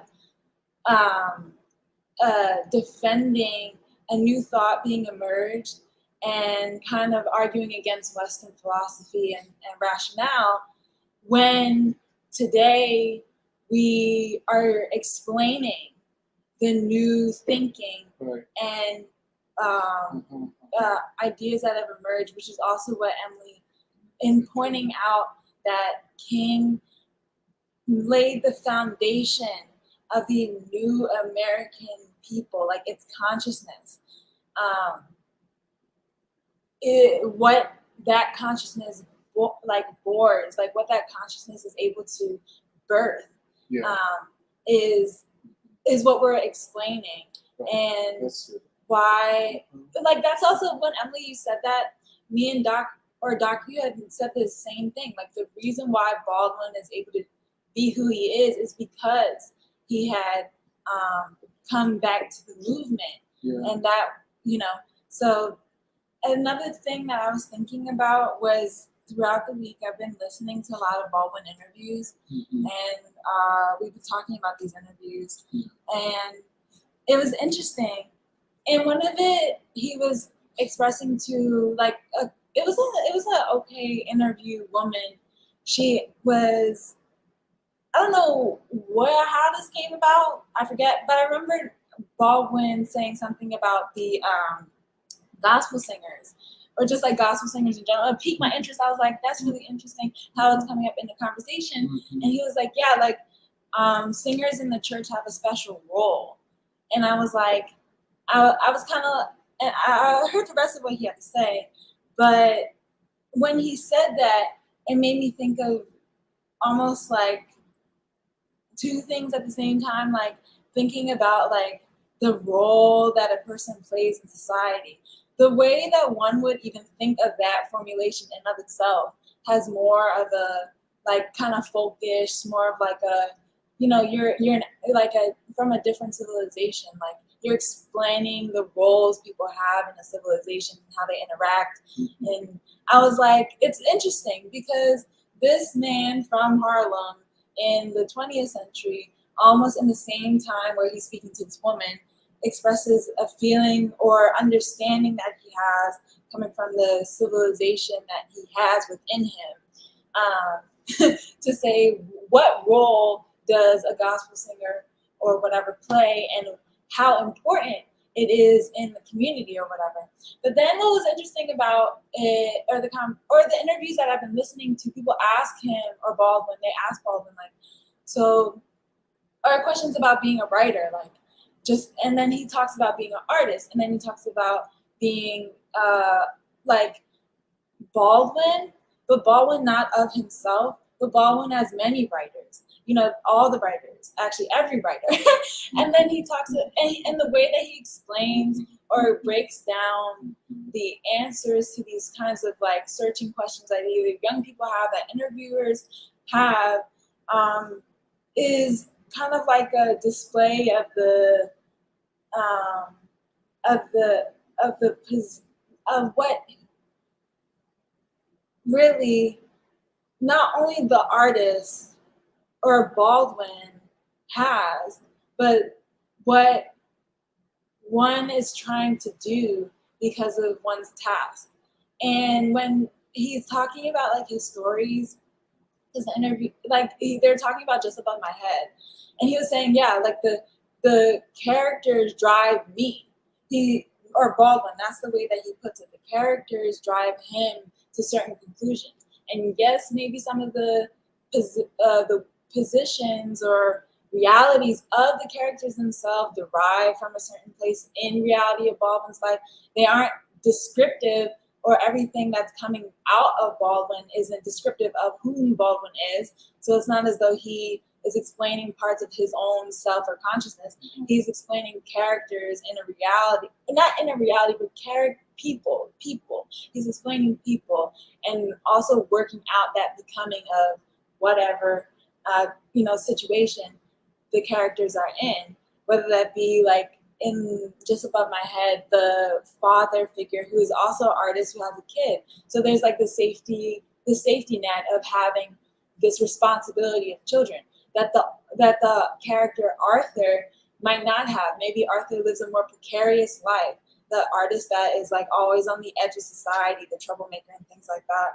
But it's not as though that Baldwin planned out everything that Arthur was going to be, but that the story comes to Baldwin and he is a vessel in which is kind of continually following it to the whatever conclusion that he finds true, the truth of the matter.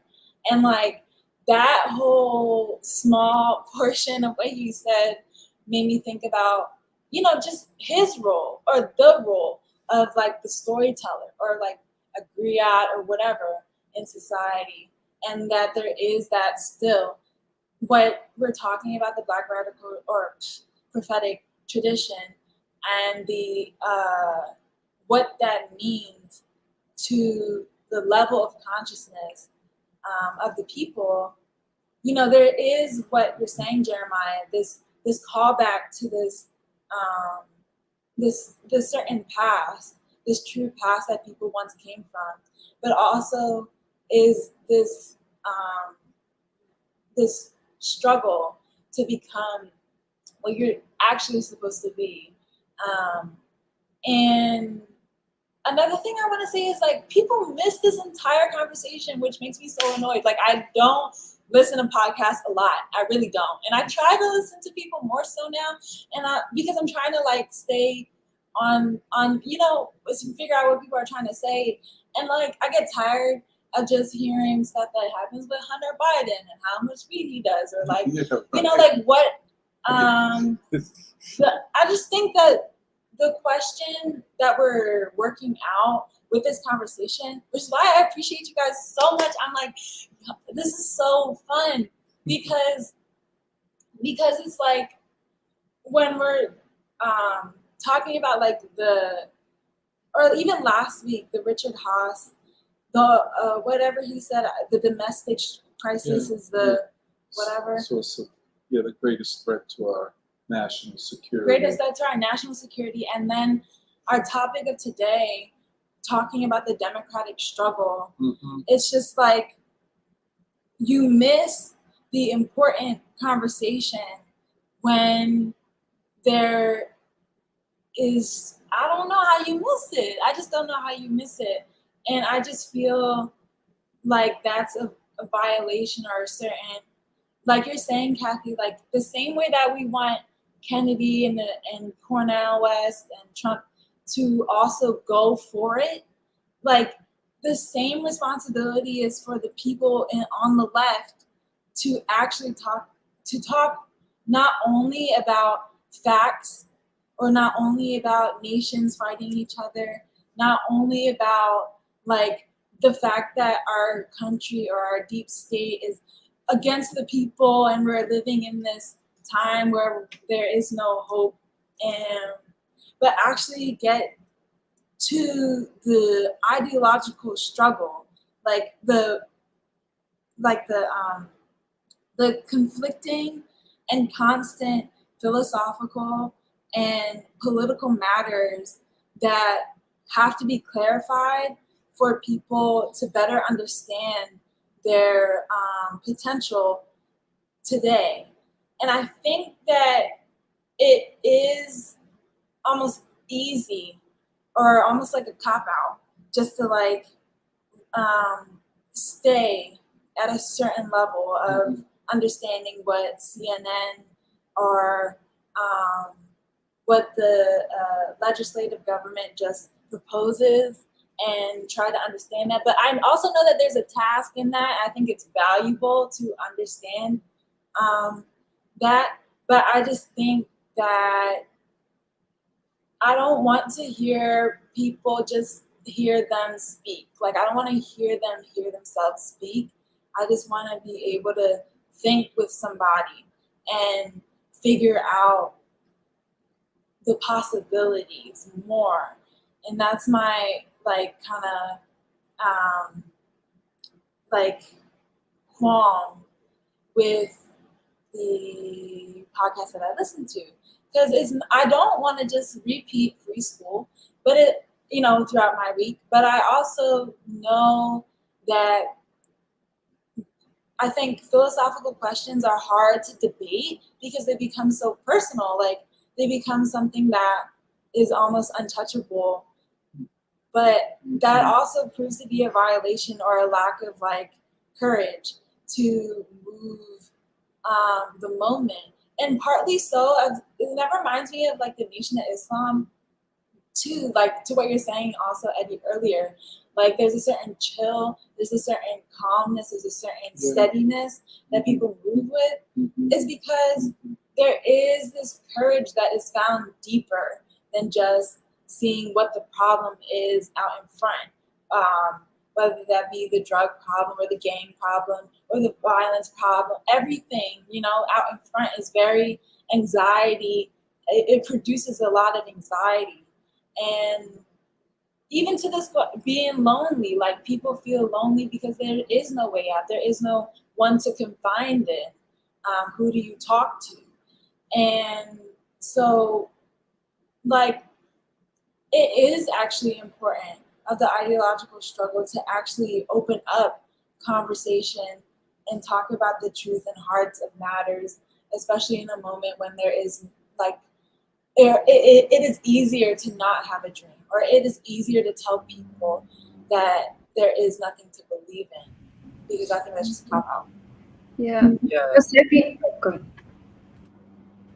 Oh, I was just gonna quickly add that regarding what Serafina is saying, and I think I'm trying to flesh out more of my thoughts, but I think one of the key aspects of even how you understand the role of prophecy is as an act of freedom, basically, because I think going back to like what I was trying to say before, it's like the freedom to basically and project a new narrative onto society, onto history, and onto your own role in shaping history. And at the same time, like what prophecy also does is that it gives you a sense of destiny, almost like a sense of we are destined for this. And it's not in a kind of way where reality is like overdetermined, but that once you have that sense of destiny, it gives you, as Serafina is saying, like the courage to act, the confidence to act in a time, especially in a time of crisis when everything is in flux. And then the people assert their own narrative of themselves. And the other thing I was thinking about is that when people were saying that King King injected the Black prophetic tradition into the American people, like almost a meta way of thinking about it is that something like the civil rights movement itself it gives new narratives to the American people. It's like you can see yourself in a King, you can see yourself in a Baldwin, you can see yourself in a Du Bois, you can see yourself in the narrative itself, you can see yourself in the narrative of the struggle of the civil rights movement.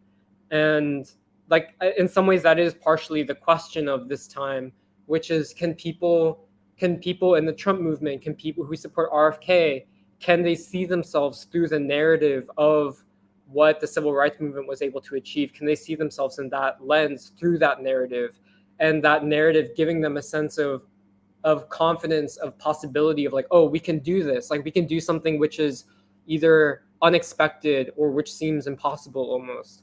And yeah, the last thing I wanted to say is that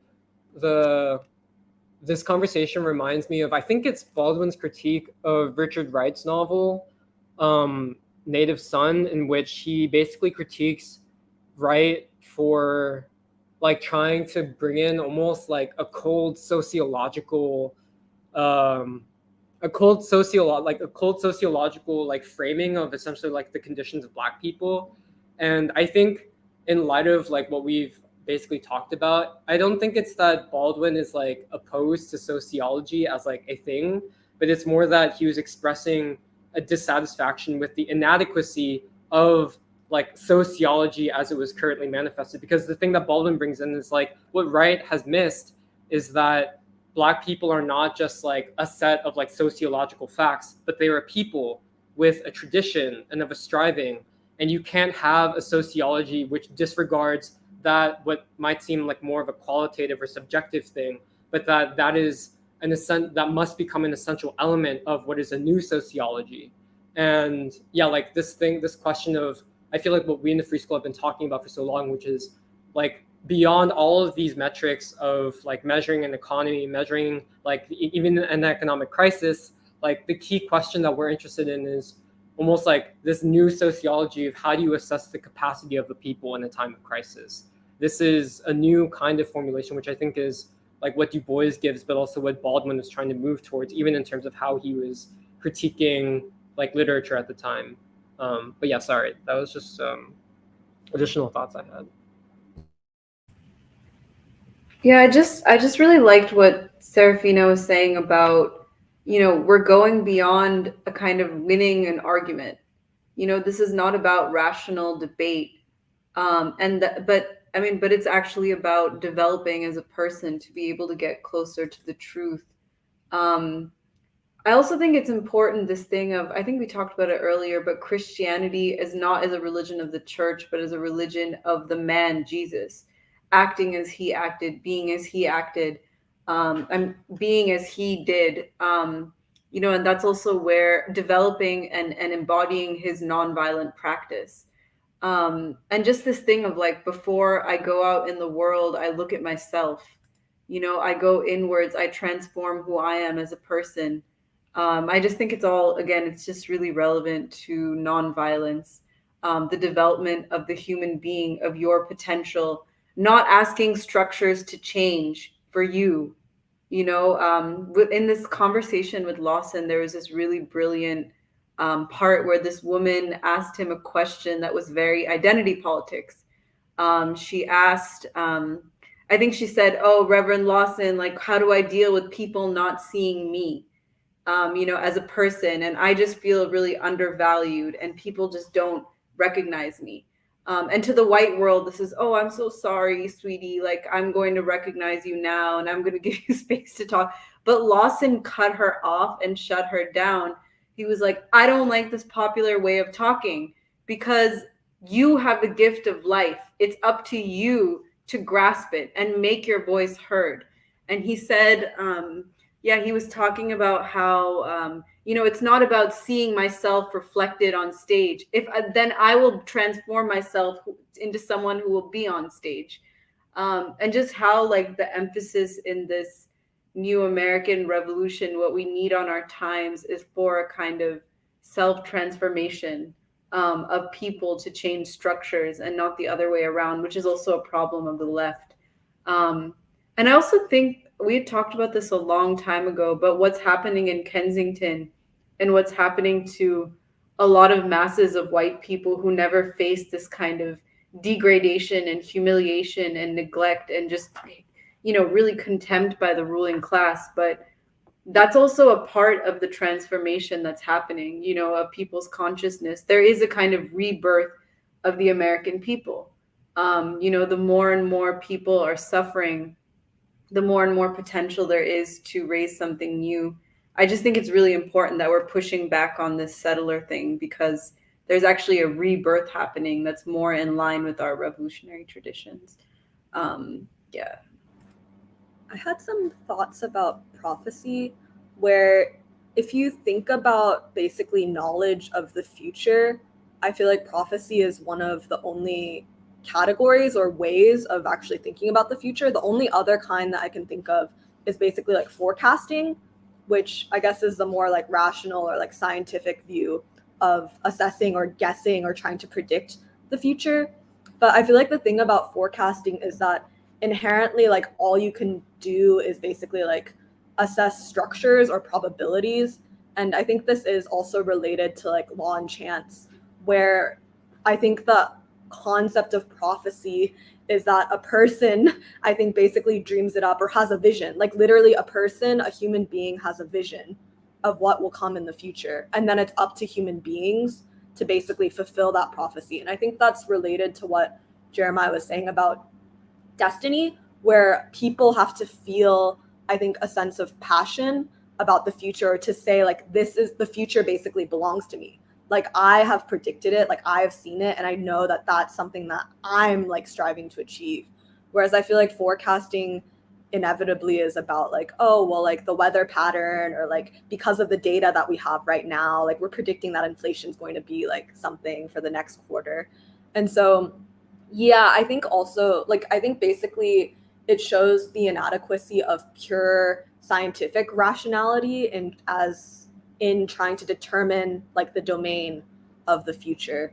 And yeah, I also just think that the point that Doc brought up at the very beginning about how basically Baldwin as a philosopher managed to connect those two like seemingly unconnected ways of thinking, of like the prophetic thinking and the rational thinking, where I feel like that's also kind of what free school has been trying to do, which is how can you harness, yeah, both law and chance, like have the observations or I think the science, but not lose and actually instead try to emphasize more the human element.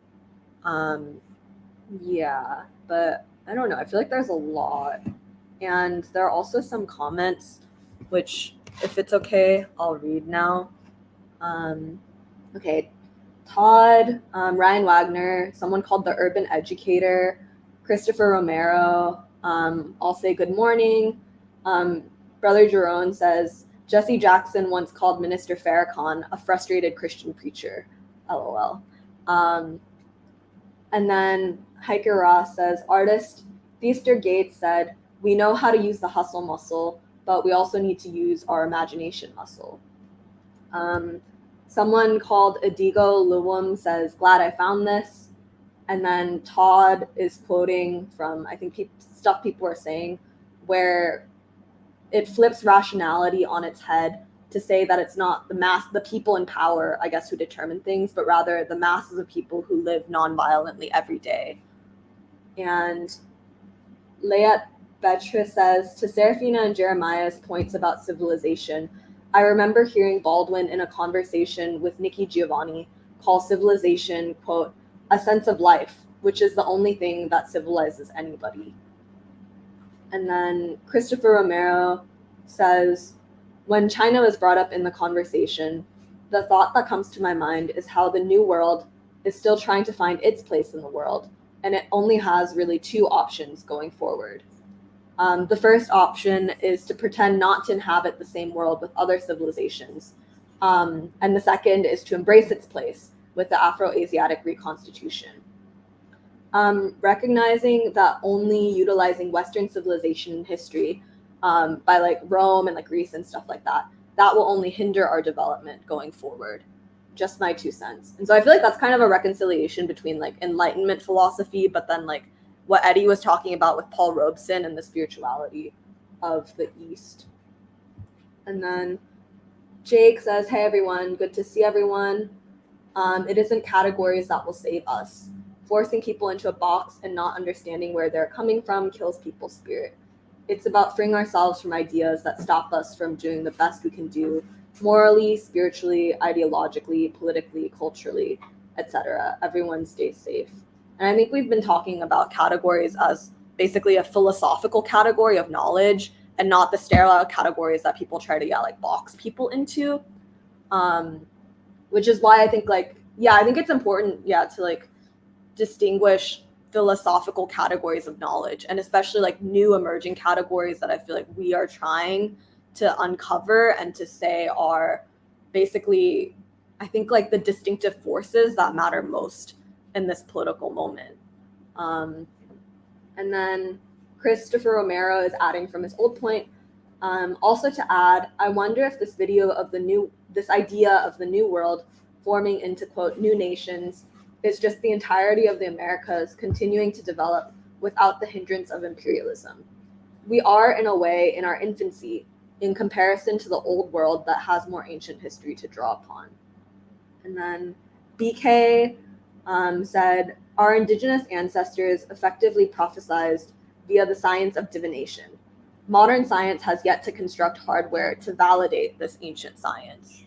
And then I think those are all of the comments for now. I just wanted to add that I really like this point about prophecy and destiny. And then also, Nuri, when you contrasted it with forecasting, because if we're mapping some of this onto law and chance, I think that destiny is an important concept because it gives a subjective element, it gives chance, it gives the human being the weight that like humanity deserves. Because this thing about destiny versus forecasting also made me think about the quote that King would use a lot, that the arc of the moral universe is long, but it bends toward justice. And I don't think it's a deterministic statement, but it's saying that because of like the capacity of human beings and the organic desire for human beings to strive for truth, and then for the world to eventually be constructed around the truth, like the arc of the moral universe, like ultimately will bend toward justice. But yeah, this concept of destiny, I find, I don't know, like there's something about it that I think is really important. And some of us had seen this jazz performance last Friday in West Philly, and it was Bobby Zanko and the Wonderful Sound, who's an avant-garde jazz musician playing out of Philadelphia.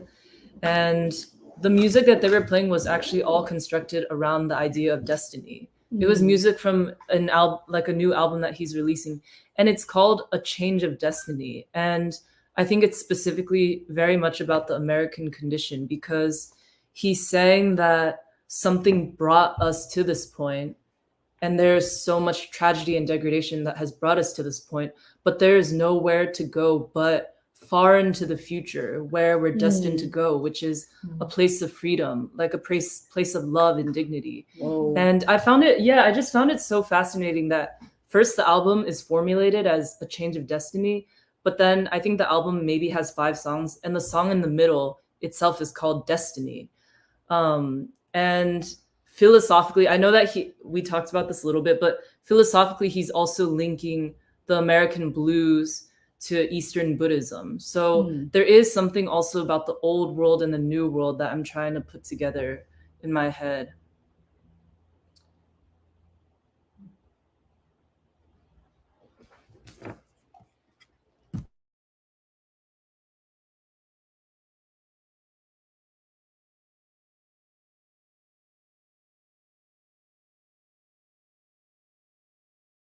Head.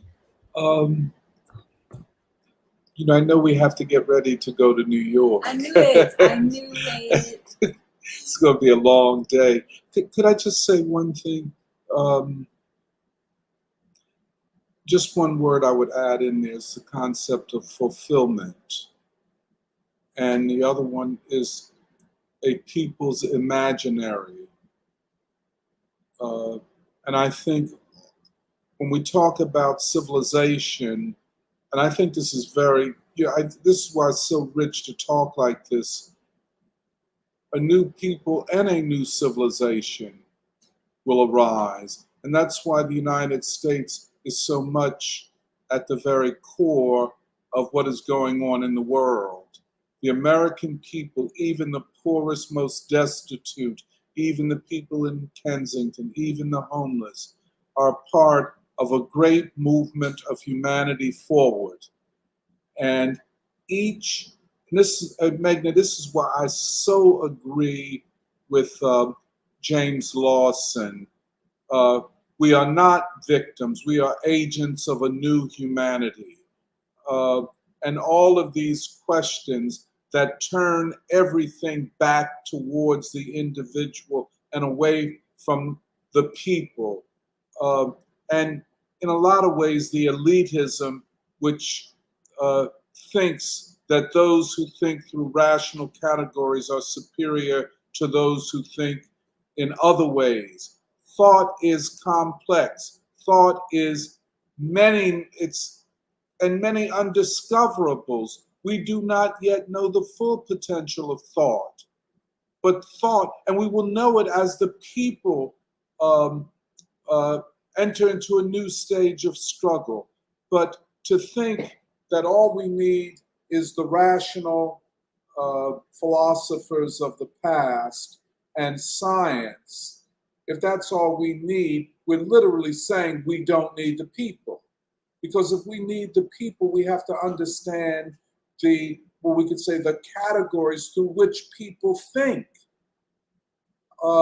And the ways that the people think are different from the ways that academics and intellectuals think. And that's part of the problem. And, again, Cornell, we want Cornell get closer to that tradition of King that you say you are a part of. Understand it in its fullness, in its potentiality, in its creativity. But hey, Emily, do you think it would be a bad idea if maybe, we kind of ended free school and got ready? Jackie and I are joking. And got ready to go to New York?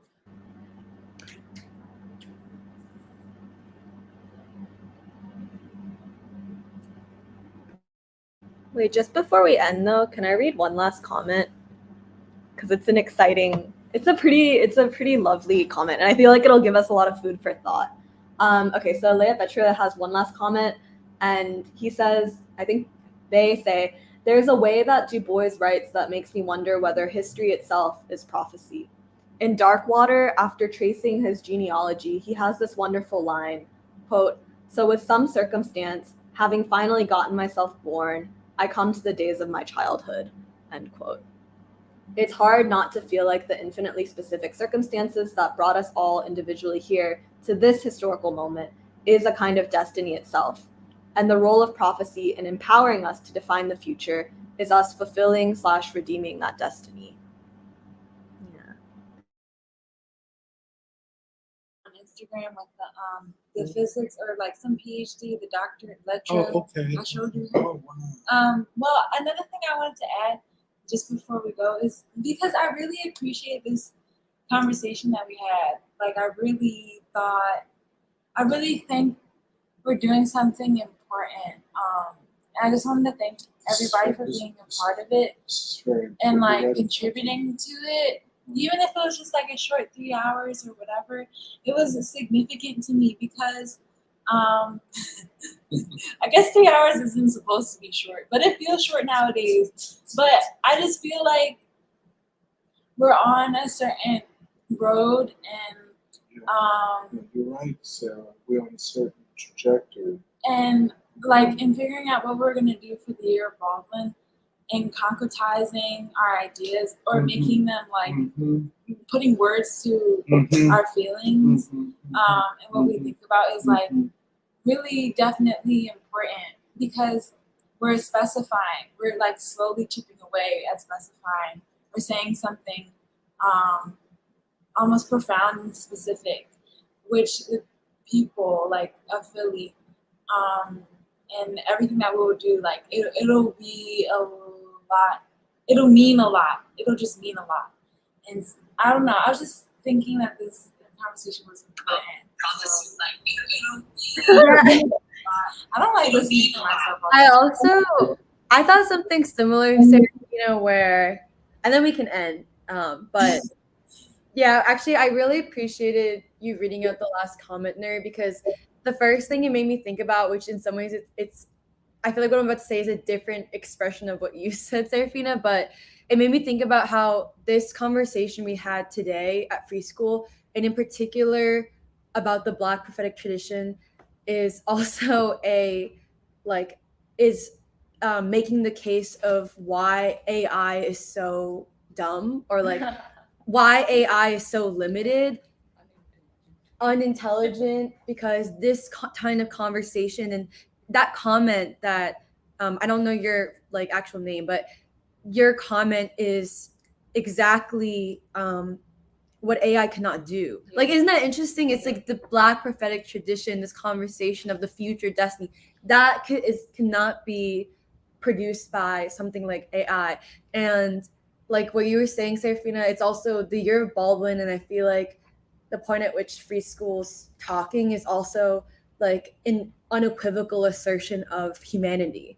In some ways, that's how I feel, and yeah, I don't know. I agree with what you said about. I really appreciate this conversation, and it did feel like a short 3 hours. Yeah, it felt like Only because sometimes, like when you're by yourself and you're thinking everything by yourself, like that's the whole thing that we're kind of, or it made me think about. Like, you need some time to think by yourself, to meditate over or to just work through what you were thinking about, and that whole process is important and special because it'll help you kind of like be able to get ready for the next day or whatever. And I just was thinking about that and just in this conversation because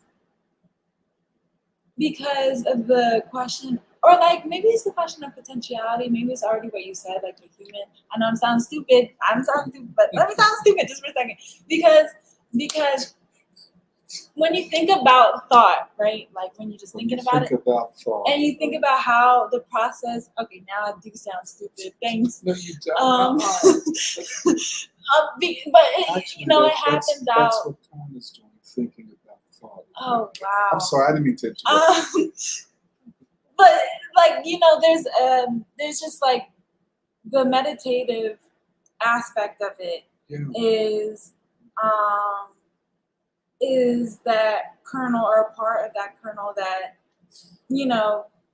kind of adds to a certain uncertainty or the fact that like, well, anything really could happen because are not dependent on the world and you are dependent on the world. You're dependent on yourself and everything that you're made out of, all the things that make you talented in whatever and all the things. So the meditative portion, but the thing that like we do in free school is like we like plug in like to, or like we think on the same page, or we're thinking out problems and things like that. And it has a similarity to when you're kind of by yourself, which is recommended to actually, you should have like that time by yourself for a certain period just for you to get yourself back together. And so, I don't know, it's similar. And that's also why the 3 hours doesn't feel that long, because sometimes it just feels like that. Anyway, it's kind of dumb. Okay, with that, and with no further commentary, we're gonna leave a few minutes earlier than usual to get ready. But I just want to thank everyone in the comments for participating. The comments really add a lot to the discussion, and I really appreciate you joining us in the conversation. And we're excited to see you all next week again. And thank you, and goodbye. Goodbye.